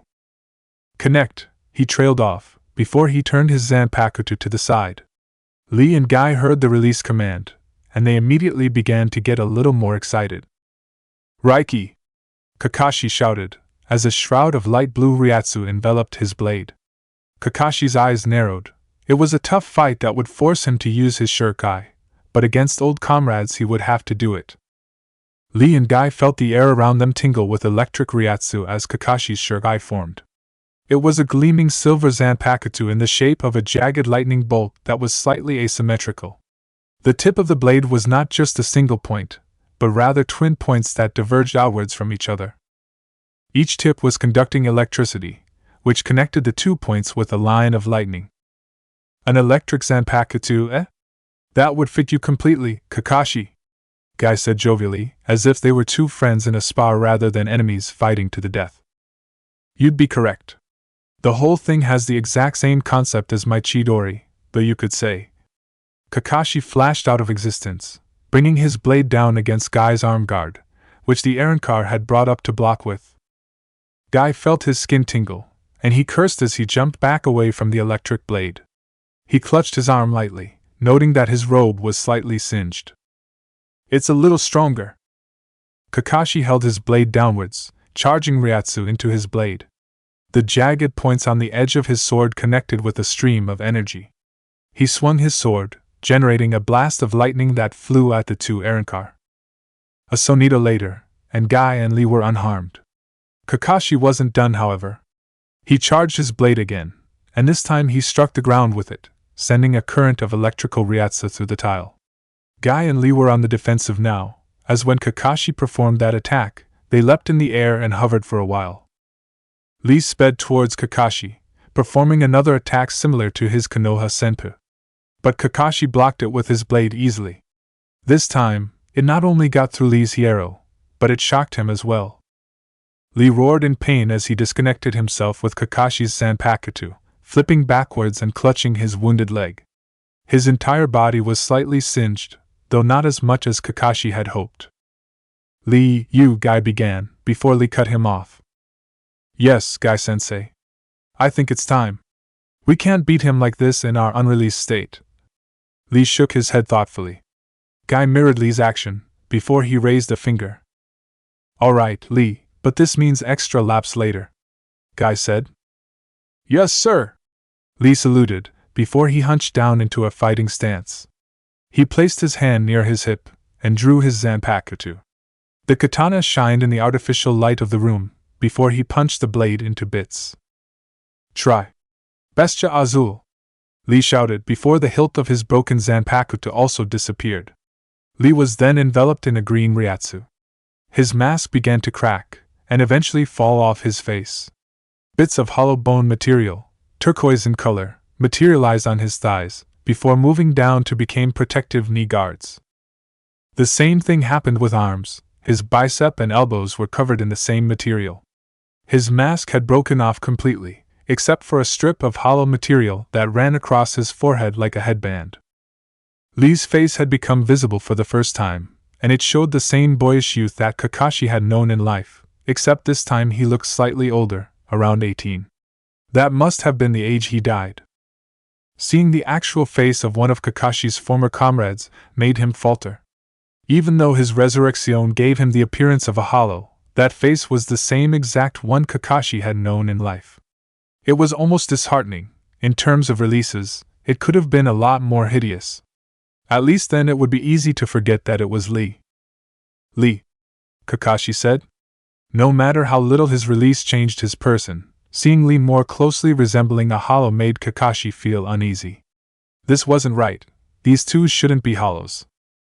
Meanwhile, Guy had also drawn his Zanpakuto. Protect. Bestia Verde! Lee's teacher shouted, before he too was engulfed in the same shade of Ryatsu. The two releases couldn't be more similar. It seemed that Lee emulated everything that Guy did, even in death. Guy had the same hollow bone armor, the same headband, the same everything. His face was also visible. The only difference was that his hollow material was colored green instead of blue. Let's go, Lee! Guy shouted, as the two of them disappeared in tandem with each other. Kakashi raised his blade, and was surprised when both of them had their speed upped. He shot off a blast of lightning to repel Lee, but Guy was within his guard in an instant. Guy cried as he thrust his palm forward, very reminiscent of a taijutsu strike. The attack hurt Kakashi far more than it should have. Guy's attack was clearly coated with something. Kakashi immediately realized what the fighting style reminded of. He had witnessed the same thing at the Chunin exams all those years ago, when Lee had fought a very powerful Sunagenin. This fighting style was similar to how both of them had used the gates. Guy flashed into existence behind Kakashi. He definitely had the speed. He punched his fists together, making them glow with a green Ryatsu before he wound up with a punch that was simple yet strong. Kakashi dodged to the side, as Kakashi rocketed past him to punch the ground. The result was a crater, but a shockingly clean and orderly one. Kakashi shook his head. This wasn't good. He was going to definitely lose at this rate, and he couldn't use of his more powerful Zanpakuto techniques. Over to the side, he heard Lee give out a loud, warlike yell. A green Ryatsu covered the Arrancar's body like a shell, and a vein popped on his forehead. His shin and elbow guards also glowed with the green Ryatsu, and it looked like it would make his blows more ferocious. Lee slammed his wrist guards together, creating a stream of green Ryatsu that connected them to each other, much like the lightning that Kakashi's Zanpakuto incorporated. He then pulled them apart, and the stream of Ryatsu hung from Lee's wrists, much like the bandages that he had used in life. And before Kakashi could react, Lee had disappeared, his Sonito much faster than it was earlier. Shit, Kakashi thought. He was far too fast for him to make a move. If he knew anything about how Lee fought, he knew what was coming next, but his body couldn't react that fast.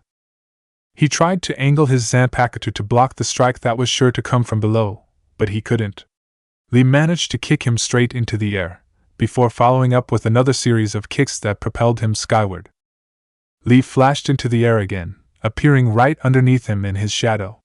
It was exactly like the front lotus, Lee's signature move, except this time, he didn't need to open any gates to use it.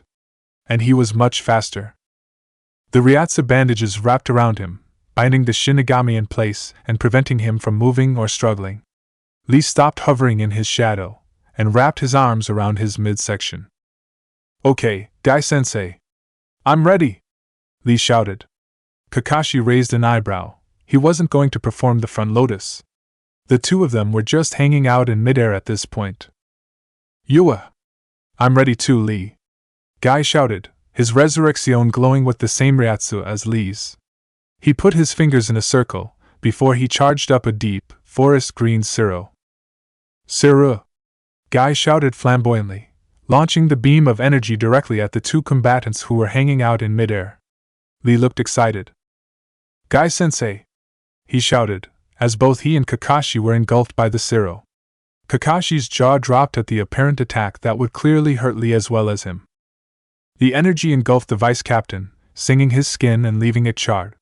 He grunted in pain, and when he looked up, he saw Lee smiling at him widely. He too was getting damaged by the Siro, but not nearly to extent Kakashi was. Lee let go of Kakashi, and the Shinigami jerked downward, skidding to a halt on the floor as he lay there, badly singed. He was lucky that the Zero had not instantly atomized him. Lee landed gracefully on the ground beside him. The Arrancar uniform that wasn't covered by the bony material looked badly burned, and he too was slightly wounded, but other than that he looked to be in fit condition to fight. "Lee!" Guy shouted, as he used Sonito to get over to Lee's position. "Lee! Are you okay?" he asked in concern. Lee looked him over, before he gave him the thumbs up. "Of course, Guy-sensei. That's an attack we've been working on for quite some time. Of course I would come out of it fairly unharmed." Lee shouted enthusiastically. "Ah, your hero is getting very strong, my student. But the technique is not perfect. The Zero still caused some damage. We will have to train harder in order to perfect it," Guy explained. "Now, what should we do with Kakashi?" Guy mused, as Kakashi lay there, struggling to get up. Things didn't seem to be looking good for him. Ichigo mumbled, as he watched the short Arrancar walk towards him, a stoic look on his face. Ulquiorra's hands were in his pockets, and altogether he looked bored. Ichigo remembered him, he was there all the time. At his first encounter, and his encounter with the other blonde Arrancar in the real world. "Ulquiorra," he whispered. Nell was quivering over in the corner. Ulquiorra didn't look impressed. "You know my name? Although, I don't remember ever giving it to you," he said. He continued to walk. "No matter. Sato Yasutora is dead," he said bluntly. Ichigo's eyes widened, and his breathing quickened. He searched around for Chad's Ryatsu, but bit his lower lip when realized that he couldn't find anything. "No. I refuse to believe that. Chad can't die," he shouted. "It doesn't matter. Surely you can feel that his Ryatsu has disappeared completely. That means he is no longer among the living," Ulquiorra commented. Ichigo shook his head. "No." Ichigo tensed up, clenched his fists, and walked in the opposite direction. "Where are you going?" Ulquiorra asked. "To save Chad." "Didn't I already tell you that he is dead?" Ulquiorra commented. "I don't believe you. Chad can't die like that," Ichigo said, his voice beginning to crack. "You're so stubborn. Is it really alright for you to leave without fighting me?" Ulquiorra asked. "I don't have any reason to fight you. You may be my enemy, but you have personally yet to hurt any of my friends," Ichigo said. Ulquiorra closed his eyes. "I see. Would you change your mind if I told you that I was the one who forced Inoue Orihime to come to Hueco Mundo in the first place?" Ulquiorra goaded. Ichigo stood rigid before he flashed out of his existence. He appeared next to Ulquiorra, his butcher knife shuriken clashing against Ulquiorra's hero-coated wrist. His face was a look of anger. "So, Inoue didn't come to Hueco Mundo out of her own free will, after all," Ichigo shouted. His Zanpakuto struggled to break through Ulquiorra's hierro, and ultimately it failed. "That's evident. Don't tell me that even after coming here to save her, you still harbored a bit of doubt," Ulquiorra said. Ichigo grunted and continued to speak. "Don't you get it? Because of you, Inoue was marked as a traitor," Ichigo said. "I'd hope so. That was a part of the plan, after all." Ichigo's glare deepened, and he jumped back away from Ulquiorra when he realized that his attack hadn't done any damage. "Nell, step back a little further. I'm going to have to go all out here," Ichigo said. The little Arrancar had her face buried in her stomach, and her hands were covering the top of her head. All in all, she looked scared. Ichigo charged up his power, allowing waves of red and black Ryatsu to pour out of his body. A pillar of smoke and Ryatsu hid his form, and Ulquiorra felt the boy's Ryatsu increase. Ichigo jumped in the air, now clad in his Bankai robe, but his face was hidden.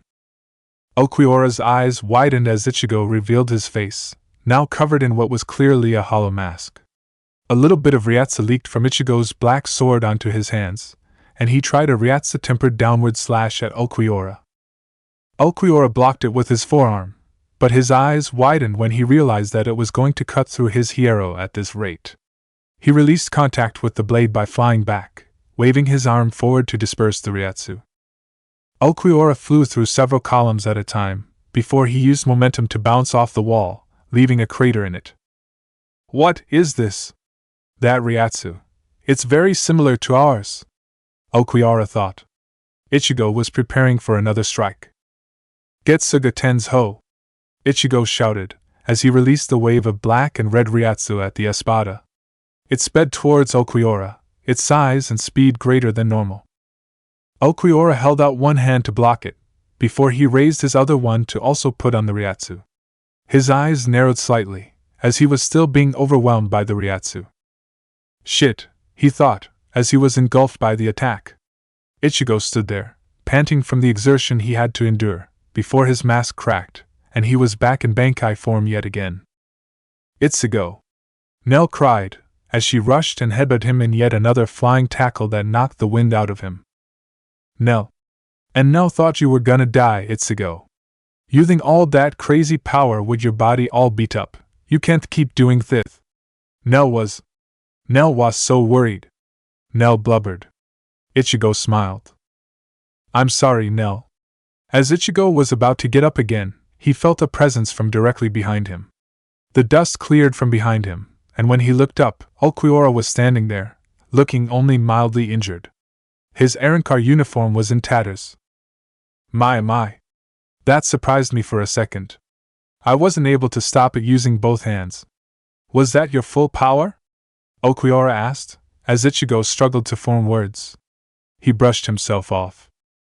It seems that it was. Ulquiorra brought his hand to the forefront, his index finger pointed at the duo. Disappointing. Ulquiorra muttered before his index finger was charging up with an acid green light. Ulquiorra released a wide beam of energy, and it was stronger than any normal Arrancar's Zero. It cascaded towards the injured Ichigo, blowing a hole in the wall right behind him. Ichigo flashed into existence in the outside area, carrying a barely conscious Nell under the crook of his arm. He rushed through the ground area, until Ulquiorra appeared right beside him. The espada kicked him forcefully, the shock and force transporting him back into the room from where Ichigo had just come. Ichigo kneeled there in the rubble, panting heavily, while Nell moaned wearily beside him. You blocked my Zero at that moment by calling forth your mask. A fine high-speed reaction, but this time it shattered in only a second. You won't be able to call it again. Give up, Ulquiorra said bluntly. Ulquiorra winced as Ichigo stuck his blade directly into the hem of his robe, even if it didn't penetrate his hierro. Who the fuck would surrender to you? Ichigo breathed. He looked ragged as hell, but that didn't stop him from smiling at his stronger opponent. You're the top espada, aren't you? That means that if I defeat you here and now, this war is as good as over. Ichigo reasoned.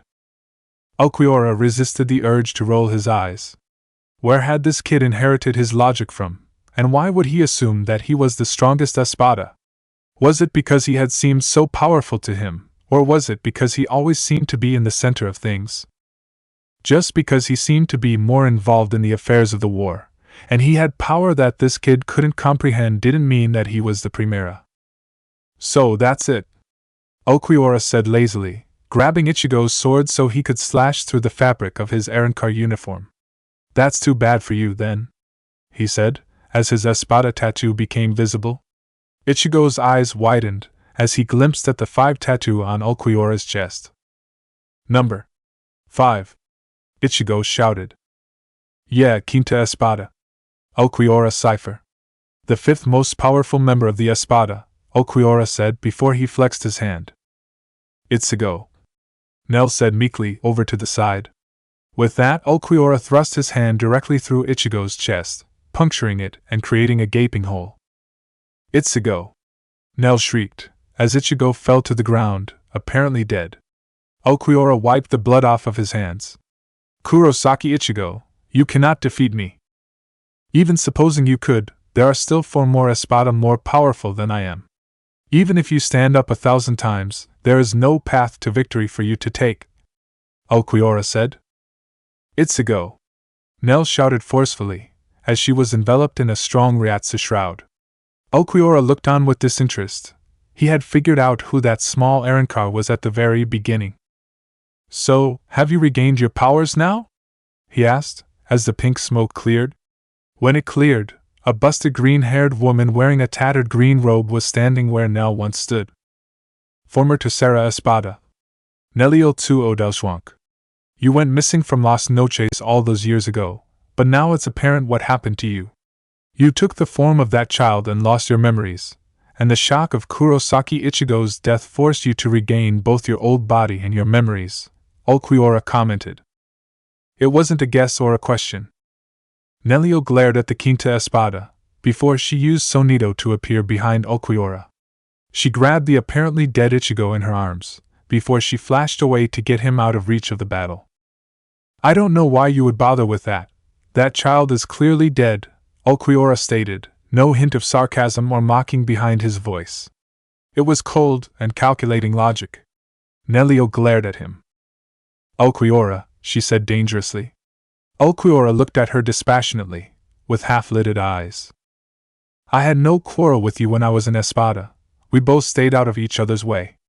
But today, you've hurt someone very precious to me, and you're going to pay for it. Nelio cried. Ulquiorra raised an eyebrow. And how, exactly, am I going to pay for it? It has been many years since you were last in Las Noches, and the Espada have evolved since then. The current Espada are far different from when you were in power, Nelio. That number on your back has no meaning anymore. Ulquiorra said, referring to the 3 that indicated that she was once the Tercera. Nelio said nothing, but she rushed toward the current Quinta, her green Zanpakuto held in her left hand. She held it horizontally, then drew it forcefully before she disappeared from Ulquiorra's sight. Clang! The sound of metal hitting metal reverberated through the room as Ulquiorra drew his own Zanpakuto, meeting Nelio's blade in the middle of her attack. The two Arrancar pressed each other for a while, before Nelio disappeared and reappeared in midair. She tilted her Zanpakuto towards the sky, turning the hilt so the bladed edge was facing her opponent.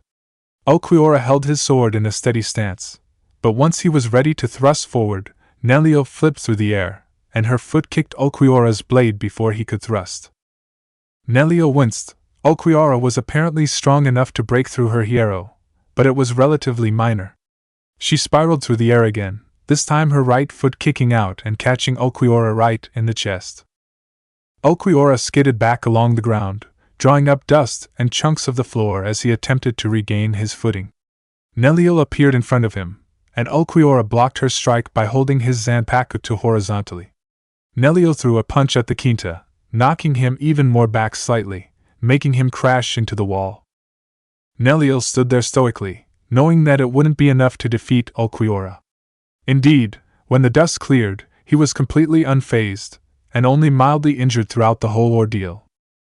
While still underneath the cover of dust, Ulquiorra charged up his green Ciro, and Nelio took a stance that said she was ready to take it. The beam fired at her, but she stopped it with a single hand. The Ciro blast halted in midair, and Nelio opened her mouth. She sucked in air, also bringing in the energy of the Ciro into her mouth. Ulquiorra's eyes widened slightly, when a lavender sphere of energy appeared in her mouth. It was his Ciro, combined with her own Ciro. She launched the Ciro Doble, sending the combined power of both Ciros back at Ulquiorra. The result was a powerful shockwave and explosion that rose vertically into the air, and it destroyed a large part of the wall. Ulquiorra emerged from the wall, looking a little singed, but was otherwise unharmed. Nelio looked a little surprised that her Ciro Doble had done so little damage, but now it was Ulquiorra's turn to go on the offensive. Nelio felt the jarring blow as Ulquiorra tried a fluid yet strong slash from the right. He attacked again by slicing upwards diagonally, before he flipped over her, trying to get a fatal blow to her neck. Nelio turned around too little too late, but she managed to get her sword up long enough to try and slash through his midsection, but she halted when she realized that his sword point was able to stab into her jugular. Her sword was clipping his robe, and his was pointed at a fatal spot. They were in a stalemate situation regardless, but neither party looked perturbed. Nelio moved her sword slightly, before she withdrew completely. This is going to be hard on my body after just regaining this form, and I didn't want to do this. But, Nelio said, as she held her Zanpakuto aloft in front of her at a horizontal angle. She faced the blade of it out in front of her, before she placed her palm against the blunt side of the sword and held it there. Ulquiorra's eyes widened. Declare. Nell spoke. Shit. Ulquiorra thought, though he didn't try to stop what she was doing. Gamuza! She cried. Kakashi struggled to his feet, using his Zanpakuto as leverage as he tried to withstand the pain of the burns he had received from the coordinated Zero attack. The two were clearly adept at fighting as a team. I am not done yet. I felt the Ryatsu spike all over the place, and I felt one of my comrades' Ryatsu disappear. I need to hurry and help them, he shouted, as he shakily pointed his Zanpakuto in front of himself. Guy and Lee looked at each other, uncertain looks on their face. Guy in particular looked disturbed at seeing his old rival in this kind of state, almost like he had expected Kakashi to put up a much better fight. Kakashi, he said sullenly, in a rare characteristic moment of seriousness. Kakashi looked battle-hardened and ready. He didn't care that he was fighting his old friend any longer. Go, Guy said, closing his eyes. Kakashi almost dropped his guard right then and there, and Lee looked at Guy like he had grown a second head, which, to be fair, wasn't that rare within Hueco Mundo. What? Kakashi asked suspiciously. Guy-sensei, what are you saying? Kakashi-san is an intruder of Las Noches, and a threat to Hueco Mundo in general. We can't just let him move on just like that, Lee shouted. Guy shot him a stern look. Lee, have we become the type of people who would keep people from their friends? Guy asked. Lee withered underneath his glare, looking towards the ground in shame. No matter what side we may be on, only one thing remains true in this situation. Kakashi came here for one reason, and one reason only. And that is to help out a friend in need. Who are we to keep that from him, on the simple grounds that we must protect Las Noches? Guy shouted righteously. Lee cast away his look of shame, and looked up at his teacher and saluted. Yes, Guy-sensei. Guy then pointed at Kakashi dramatically. Kakashi, it is clear that I have bested you today, my eternal rival. I will not take your life, and allow you to proceed along your path unencumbered. But I must warn you, the other Arrancar are not as kind as myself and Lee are. Should you lose to any of them, they will undoubtedly kill you. Always remember that as you walk through the halls of Las Noches. Now go, Guy said, turning his finger and pointing down the passageway leading out of the chamber. Kakashi looked away. Defeat by a hollow was unacceptable, but he had bigger fish to fry. I won't thank you, he mumbled, as his shuriken faded. He sheathed his Zanpakuto, and sped off down the hallway, disappearing into the dark chamber. Lee looked at Guy quizzically. Guy-sensei, was it really right of us to send him ahead like that? If we wanted to spare his life, it would have been better to send him back from where he came. He's more likely to run into one of the Espada now, Lee said. Ah, my student, the flames of friendship burn brightly within Kakashi. He knows he can't withdraw from this battle even if his life depends. He will not falter, even if it is against one of the Espada, or even Naruto, said Guy dangerously. Naruto-kun has been growing more restless these days, and he holds an unbearable grudge against his former comrades from Konoha. If he runs into Kakashi somewhere along the line, there is no doubt that he will kill him, Lee said.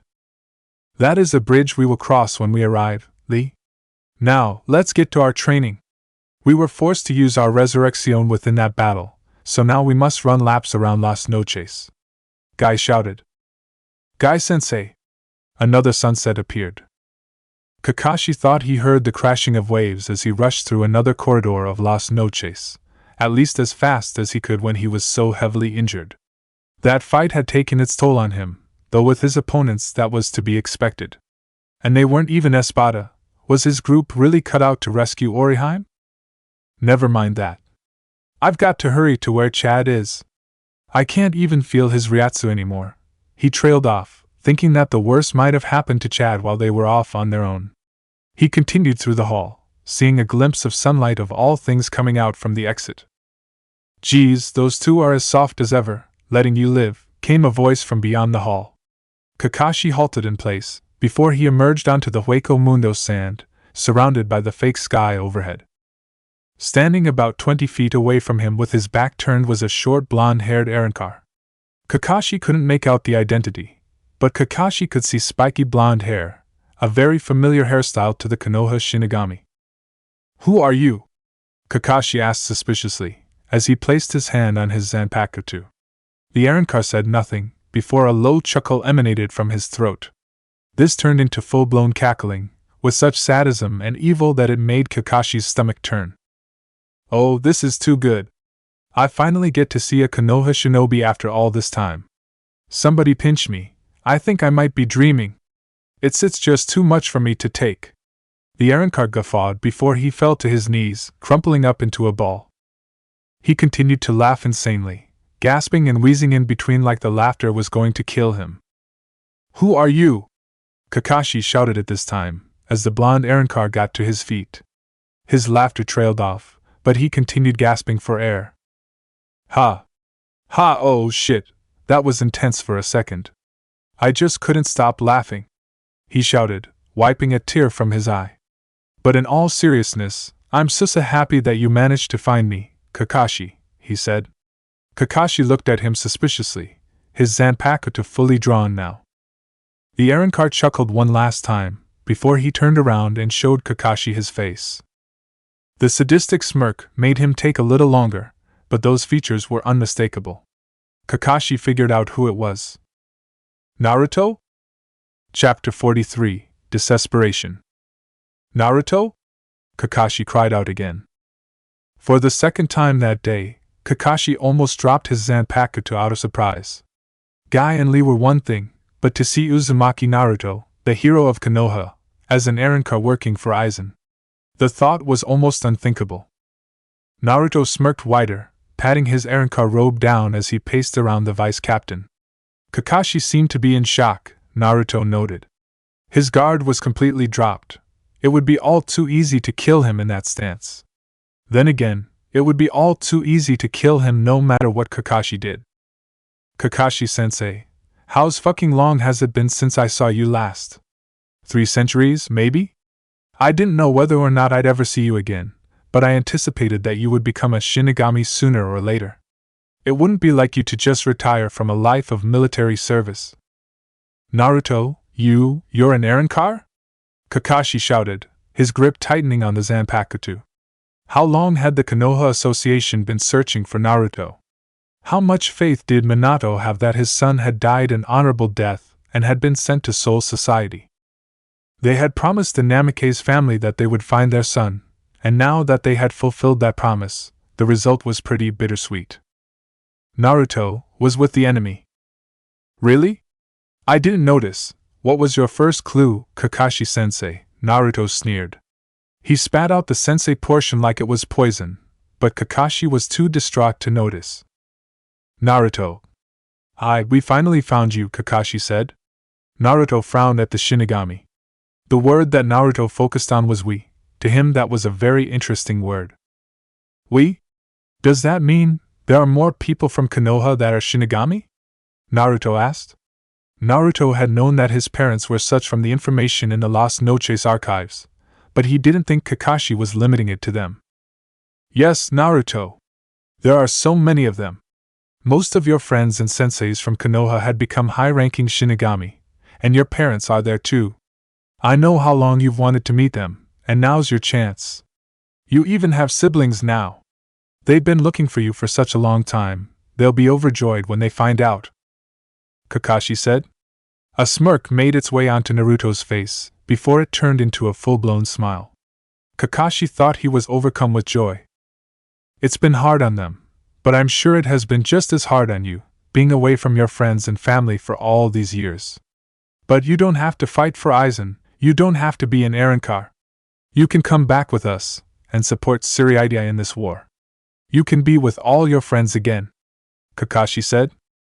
Naruto began to laugh, and Kakashi once again thought he was just happy.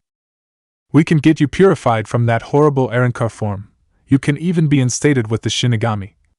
Naruto was beginning to wonder whether or not Kakashi was saying this stuff to try and assure himself that Naruto wasn't evil. He sure had changed in the afterlife. He wasn't nearly this ranty all those years ago. Naruto was laughing maniacally now, and Kakashi was beginning to notice that the tone was a little malicious. It wasn't joyful laughter, it was evil laughter that chilled him to the bone. So, they'll all Shinigami now, huh? It's perfect, so perfect, he shouted, throwing his arms about him and screaming to the sky. Kakashi could take all that talk about purification and shove it up his ass. What's perfect, Naruto? Oh, nothing, just the fact that I'll be able to skin all of them alive, now that I know they're in the Suriidii. Naruto laughed, more of a cackle than before. Kakashi's eyes widened, and he gripped his Zanpakuto so tightly that he drew blood. You... What? He asked in bewilderment. Naruto grinned cheekily, before he shook his head condescendingly at the Shinigami. Oh, Kakashi. Kakashi, Kakashi, Kakashi? Don't you get it? I hate you. Naruto hissed, in a voice that was true to those type of words. He then put his hands casually in his pockets. All that shit about reuniting with my friends and parents. I don't care. The only relationship I have with Konoha now is my hatred for it. I hate every last one of you, and my only goal now is to slice you up and spill your guts all over the ground. That's right, I'm going to kill every last one of you, he said. The last part of his speech took on a heavy undertone, and Naruto looked at Kakashi with a truly nightmarish face. He paced around Kakashi completely looking to the side. Naruto? Is Aizen making you say this? Did he indoctrinate you? Kakashi asked. That seemed to be it for Naruto, as he got underneath Kakashi's lackluster guard, and grabbed his collar at a speed Kakashi couldn't react at. His breath washed all over Kakashi. I hate Aizen, and I hate you, remember? You seem to have forgotten that we're not all buddy-buddy with each other like with Guy and Lee.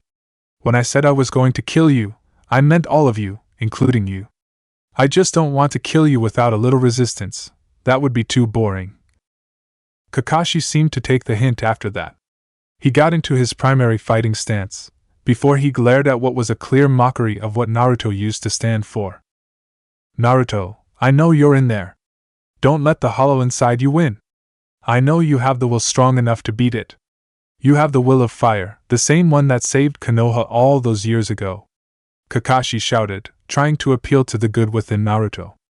Naruto wasn't impressed. I'm right here, don't you get it? He asked, before he disappeared using Sonido.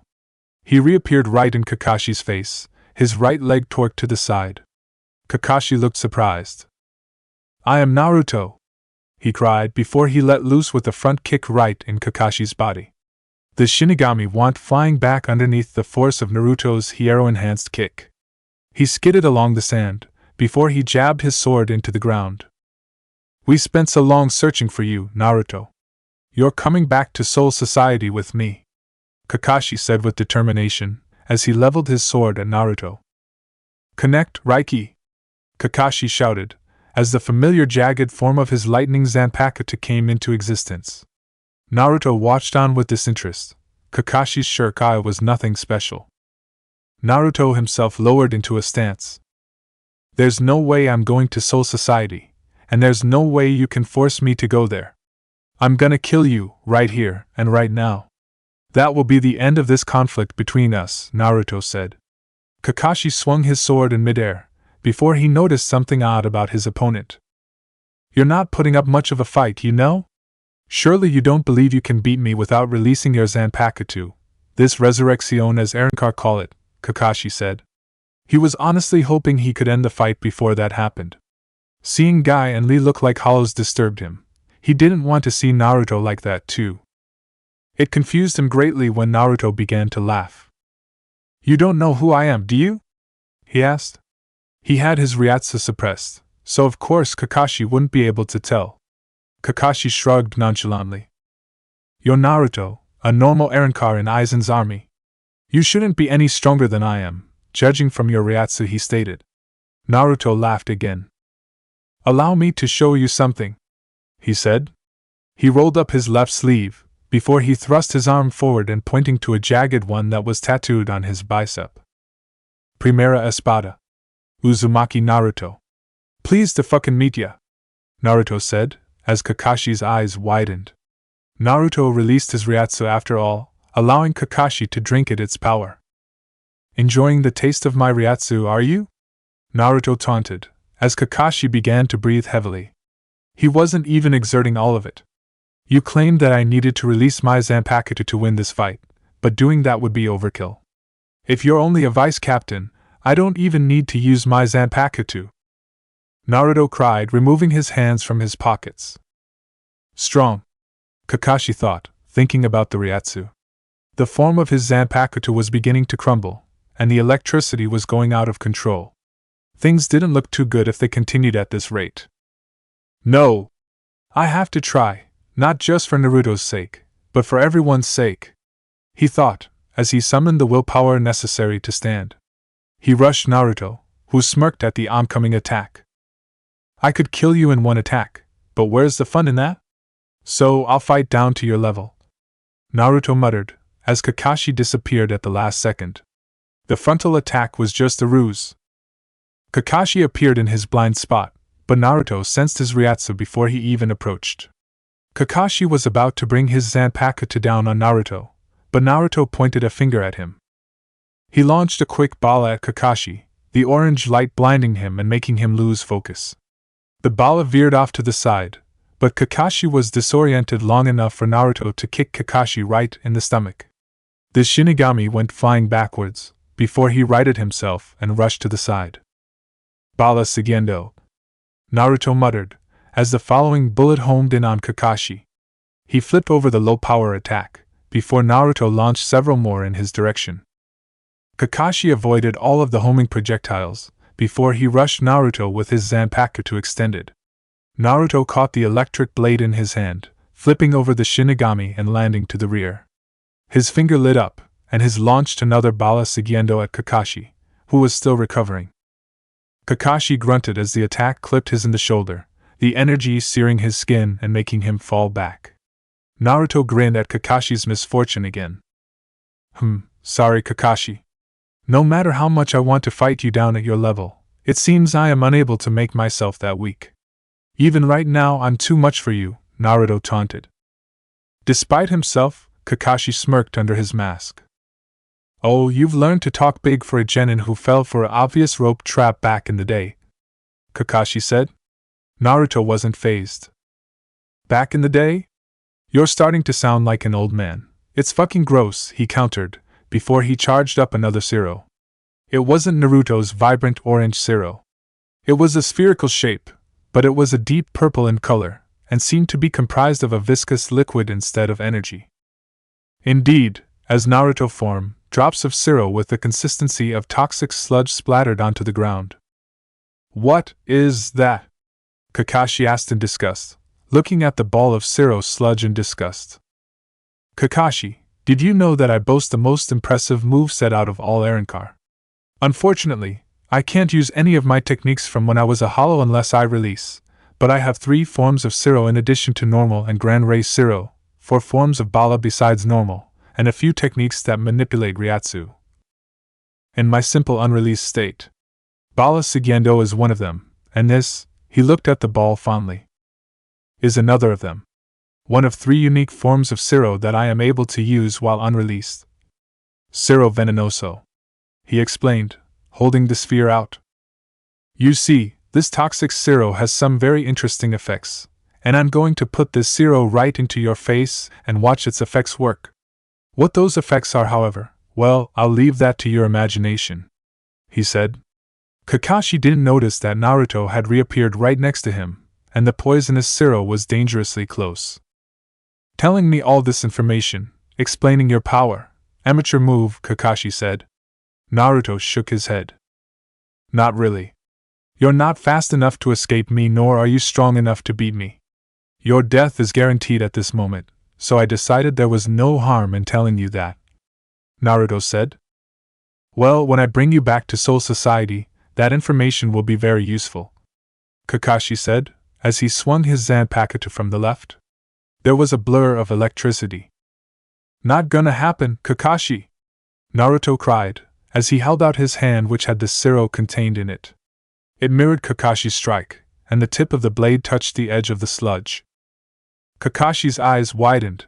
He could practically feel his Zanpakuto getting corroded away.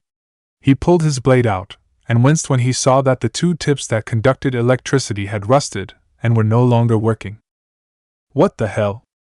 Okay, Kakashi. You seem to be trying way too hard to save me, when it's clear I don't want or need. There is such an extreme lack of killing intent in your blade that it outright disgusts me. But what I tell you next may change your mind, Naruto smirked deviously. He was chuckling on the inside. Tell me, Kakashi.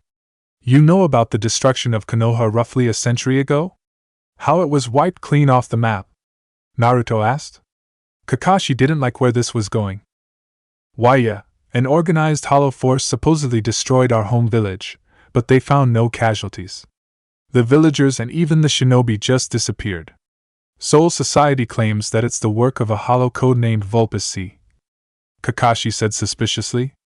Naruto placed his palm on his face, obscuring his eyes. Yeah, that Vulpes guy, I'm so jealous. Jealous that I couldn't have been the one who destroyed. Of course I would be, he trailed off, before his free hand shot from his face, his eyes snapped open and he sneered at Kakashi. If I wasn't him, he boomed, before he cackled. His mirthful laughter filled the air, and Kakashi almost felt physically ill. Naruto continued to jerk and struggle with his laughter, planting his feet on the ground in order to contain himself. What? You mean? Kakashi said. You did that? He asked frantically. He finally allowed himself some anger at the expense of the Aaronkar, and his Ryatsu strengthened. Naruto drank it all in. Yes. I did it all. I had my forces attack Konoha and capture all the humans there, civilian and Shinigami alike. Then I brought them back to my old kingdom where I had Sail experiment brutally on them, turning into mutated freaks of nature, he guffawed. Kakashi had begun shaking. And what did you do with them after that? He asked in anger. Naruto grinned at him, his eyes lidded. He spit on the ground. Well, I pit them in my own personal arena, of course, laden with traps and soldiers. I even took the field myself for a little while, but of course, not all of them died, he said, rolling his eyes. And? After I was done with them, well, they were still in those hideous transformation that they had somehow inflicted upon themselves. I built a giant pigpen just for them and sealed the exit. They're all down there somewhere, I guess, alive. It's been over a century by now, I'd guess. Naruto mused. He thrust his elbow out, his hierro blocking against Kakashi's blade. It wasn't harnessing lightning anymore, but Kakashi looked pissed enough that it didn't matter. All that carnage, all that suffering, he couldn't take it anymore. The very thought disgusted him. Naruto had gone out of his way to ensure that the villagers would be suffering for an extended period of time, and for what? Naruto or not, his home village screamed for justice over the culprit who did it. He was going to have to kill Naruto. Finally, Kakashi. You've got some killer intent behind your blade now, Naruto said, rolling his eyes. Kakashi grunted. As much as it pains me to say it, I can't allow you to live. It would be impossible to forgive you after what you've done, so I'm going to end your life here once and for all. Kakashi said dangerously. Naruto still had the Ciro Venenoso charged up in his hand, but Kakashi didn't care. Even if his Zanpakuto was weakened, he charged at Naruto anyway.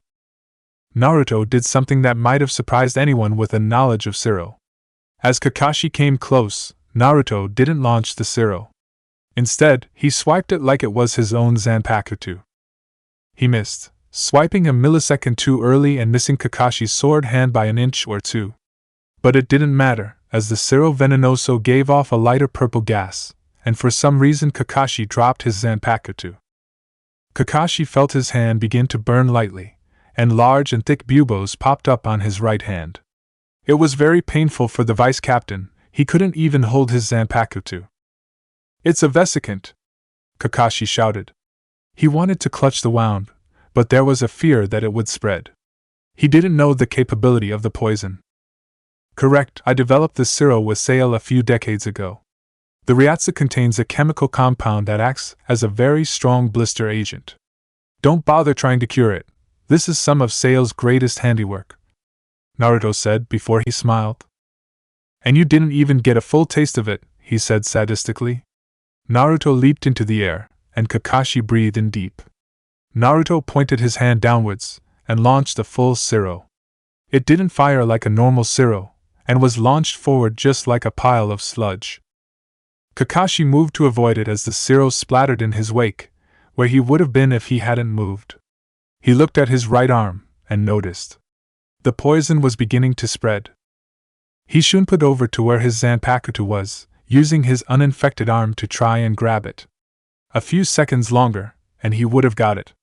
Almost there, and Naruto appeared, right in front of Kakashi. The ex-Jounin's eyes widened as Naruto kicked the Zanpakuto out of his way, before he grasped Kakashi around the neck. The Shinigami struggled for air. "I've been holding back this entire fight. I let you avoid all those attacks, Kakashi, you didn't dodge. But you see, I've had enough playing around. I need to get to where the Kurosaki kid is now," Naruto said, looking Kakashi straight in the eye. Kakashi choked, as Naruto held his other arm in front of Kakashi. "Lost trace Kuvas," he shouted, as a crescent-shaped blade of Ryatsu materialized in his hand. Within seconds, he let out 3 of those from his hand. The first one impacted Kakashi in the stomach, slicing through the robe and skin. The next 2 doubled up on the damage by providing a heavy wound to the same area. When he had launched all 3 crescents, he released Kakashi, allowing him to flop to the ground like garbage. "Whoa, you're still alive?" Naruto asked, raising an eyebrow. The vice captain of the 5th Division had taken a heavy wound to the gut, and the poison was rapidly spreading through his body, but he was breathing lightly, and his eyes were fluttering open and shut. "Naruto." Kakashi began, his voice tinged with sadness this time instead of anger. Naruto grinned. "Save it, Kakashi. I know it's practically a creed of you people to provide your victor with an overdramatic speech about how you didn't manage to accomplish anything, but I don't feel like hearing it. So how about instead you?" He cut himself off, charging another kuva in his hand. "Talk to La Kuva!" Naruto shouted, aiming the attack at Kakashi's neck. He released a beam of energy, and it sliced through Kakashi's neck like butter. Kakashi's head went rolling across the battlefield, a look of shock still plastered on his face. Hatake Kakashi, vice captain of the 5th Division, had died. Not splendidly or with honor, but killed by an Arrancar. The whole thing had been pretty fun for Naruto. "Let me out! Please let me out!" Orihime cried from her locked cell. Despite the fact that Loli and Minoli had brutalized her to near unconsciousness, she simply had to get out of this cell. "No! No! First Sato-kun, then Kurosaki-kun. What is going on here?" she told herself, tears pouring from her eyes. She banged her fists helplessly against the wall, her strikes getting weaker and weaker as she continued. A bright light appeared on the wall next to her, before it was blasted to bits, despite the fact that the door was literally 3 feet away. Orihime backed away from the blast, and her eyes widened when she saw who it was. "Yo, Orihime-chan. I need you for something real quick," Naruto laughed, seeing Orihime cowering in the corner. Now, don't make that face. This little deal will help both you and me. So it's mutually beneficial.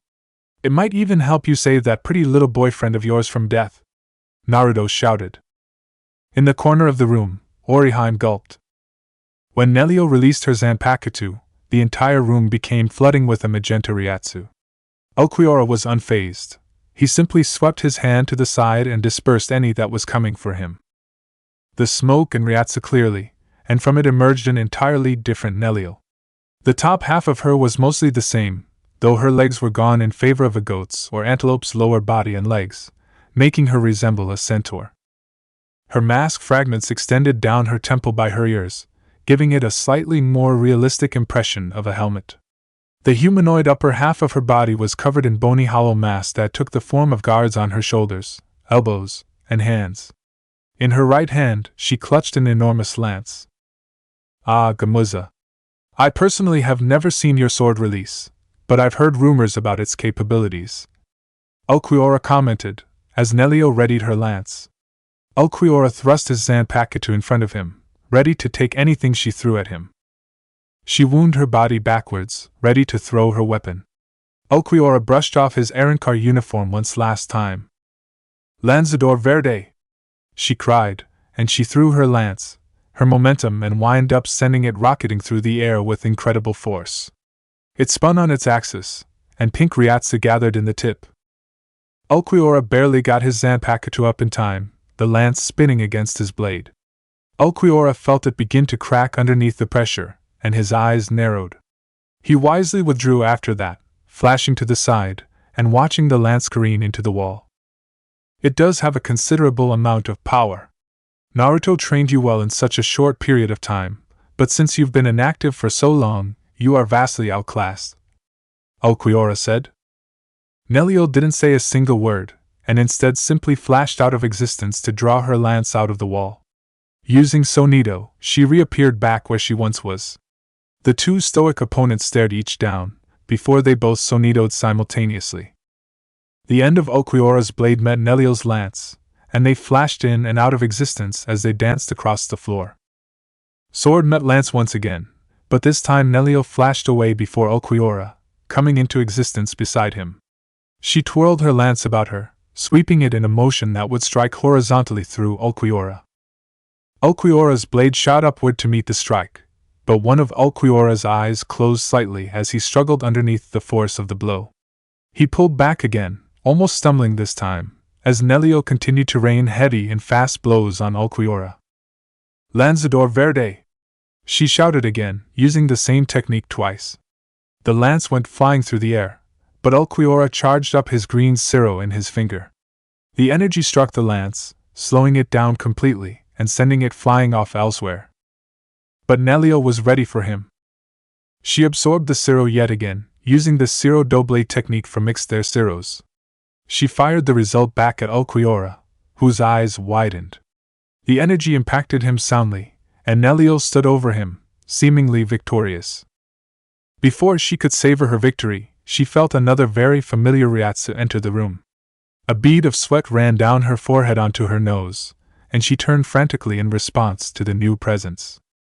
Well, it looks as if you two have been having fun down here. Naruto's voice rang out, as he used Sonido to appear directly in the middle of the room, carrying a large sack over his shoulder. Naruto! Nell growled, her voice tinged with hatred. Over where the Ciro Doble had gone off, the dust was beginning to clear, and Ulquiorra was getting to his feet. His clothes were fairly damaged, and he was covered in light scratches. A stream of blood ran down the side of his face, but he looked relatively unharmed. Nell looked torn. There was no way she could possibly win with the both of them here. Oddly enough, Naruto didn't seem to be paying much attention to her. Ignoring your fight against our old friend here, I'm disappointed that I wasn't able to get here first. You just had to kill the Kurosaki kid, didn't you, Ulquiorra? Oh well, I guess it's my fault for not telling you that this kid had another purpose to serve. I apologize, Naruto, Ulquiorra said stoically. Naruto shook his head. Whatever, I don't care. I just thought that we've maybe found a way to lure this kid over to our side. See if we can control those strange hollow powers that he seems to have, Naruto said. Ulquiorra raised an eyebrow. Keep Nell busy. I'm going to see if I can induce a little something in Kurosaki's emotional state. He may very well be able to draw out more of that power, Naruto said, as he rose the sack over his head. Nell looked like she wasn't going to let him, but Ulquiorra's blade blocked her lance before she could attack Naruto. From within the sack emerged a bound and gagged Orihime, who looked very shaken up by something a little bit more than being forced into a burlap sack. The ropes around her mouth and hands were cut suddenly, and she stumbled forward, tears pricking in her eyes. She bawled loudly, before her eyes locked onto a fallen form close to her. She seized up, and all her tears stopped. She simply kneeled there, her face a picture of shock, her eyes wide with horror. "Keikei Kurosaki-kun?" she questioned. She brought her hands closer to the dead Shinigami, questioning whether or not he was really laying there, dead. "Heal him," Naruto said bluntly, sitting down on a broken pile of floor as Nell and Ulquiorra continued to fight. A scowl was on his face, and that expression was the only thing that kept Orihime from screaming. "Eh? Are you deaf? Heal him!" he roared at her, making her seize up again. "But," she said. "Stop fucking around and heal him already. I bust you out of your cell, and I let you heal him. For all he's worth, he could sit there and be dead for the rest of time. But if you want to see him alive again, heal him." Naruto shouted, glaring forcefully at her while releasing some of his Ryatsu. That seemed enough to jolt Orihime out of her stupor, as two of her hair accessories broke off from the rest of them, and the two members of the Shun Shun Rika flew over to where Ichigo lay dead. "Out and kiss Hun. I reject," she shouted, as the glowing orange light of her time restoration covered the dead Shinigami, and began to heal his wounds, albeit slowly. "What's with this Ryatsu? I can't reject it," Orihime thought to herself. The hole in Ichigo's chest was closing up extraordinarily slowly, and Naruto was watching on with impatience. She stared over at the Primera Espada. There was something else in that sack, something that had horrified her to the core. Slowly and surely, the complexion returned to Ichigo's body, and Naruto was getting impatient. Nell and Ulquiorra were still fighting, the clang of their weapons reverberating through the air. Orihime winced as Ichigo sat up suddenly, yelling in torment. The shield around him cracked and split apart completely, and Orihime backed up out of surprise, but quite a bit of relief. "Kurosaki-kun!"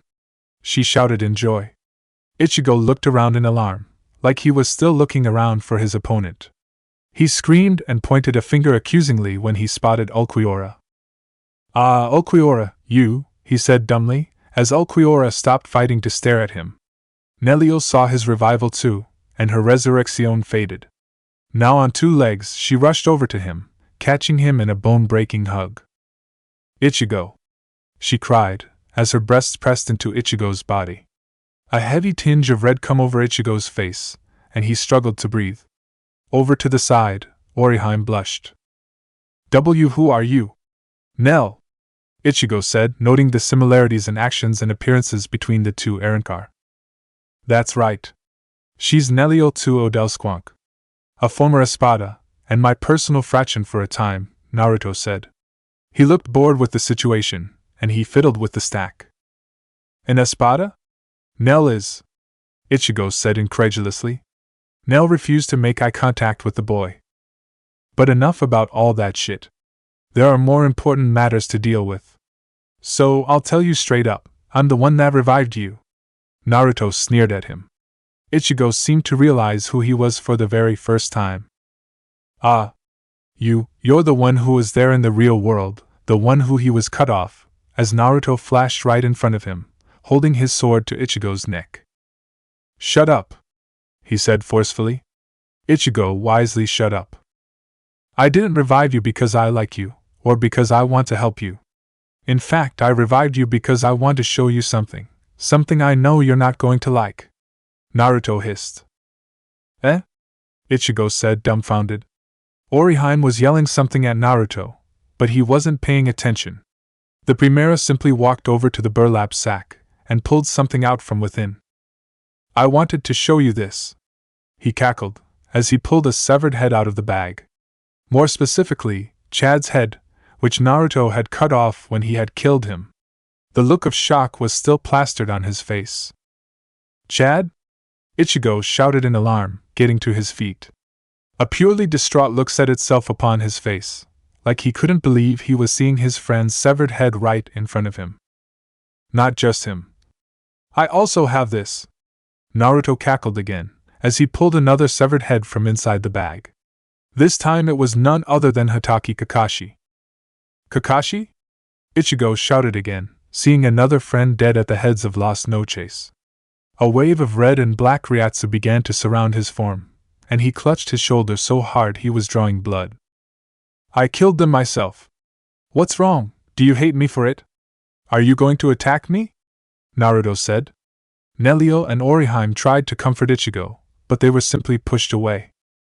"You bastard," Ichigo whispered before he let loose a blood-curdling scream to the heavens, the powerful Ryatsu that oozed from him pushing Nell and Orihime back as if they were mere garbage. "You bastard!" he roared, as hollow mask began materializing on his face. Unbeknownst to him, hollow material had begun to gather on other places of his body, and his hair was beginning to grow. The Ryatsu washed over Naruto, and he drank it all in. He rolled the heads onto the ground in front of Ichigo, having no more use for them. That only made Ichigo even more angry. Nice, Ryatsu, you're drawing out more and more of that hollow power. His smile turned into a frown, as a rumbling and intense Ryatsu washed over the area. Ulquiorra, Orihime, and Nell felt it too, and the only person who didn't notice was Ichigo in the middle, who was still growling at Naruto. Ulquiorra, is that? He asked. Yeah, it seems that they've started. We can't afford to waste any more time here, Ulquiorra replied. Naruto frowned. He wouldn't have enough time to subdue Ichigo in this state. Well, unfortunately we're going to have to cut our fight short. You see, Aizen has just begun to open up the gate that leads to Soul Society, and we need to get there before he starts rounding up Arrancar. Naruto explained. Running away? Nell taunted, trying to get Naruto to stay. Not really, it's just that securing a gate to Soul Society is far more important than fighting 3 pieces of garbage. It's been fun, but I'm going to have to leave you here with what appears to be a rapidly hollowing Kurosaki, Naruto said sagely. He disappeared with Sonito, and Ulquiorra did the same thing a few seconds later. Under the roof of Las Noches, Aizen continued to open the gate to Soul Society, while Ichigo continued to change form into something that was far more monstrous than his visored transformation.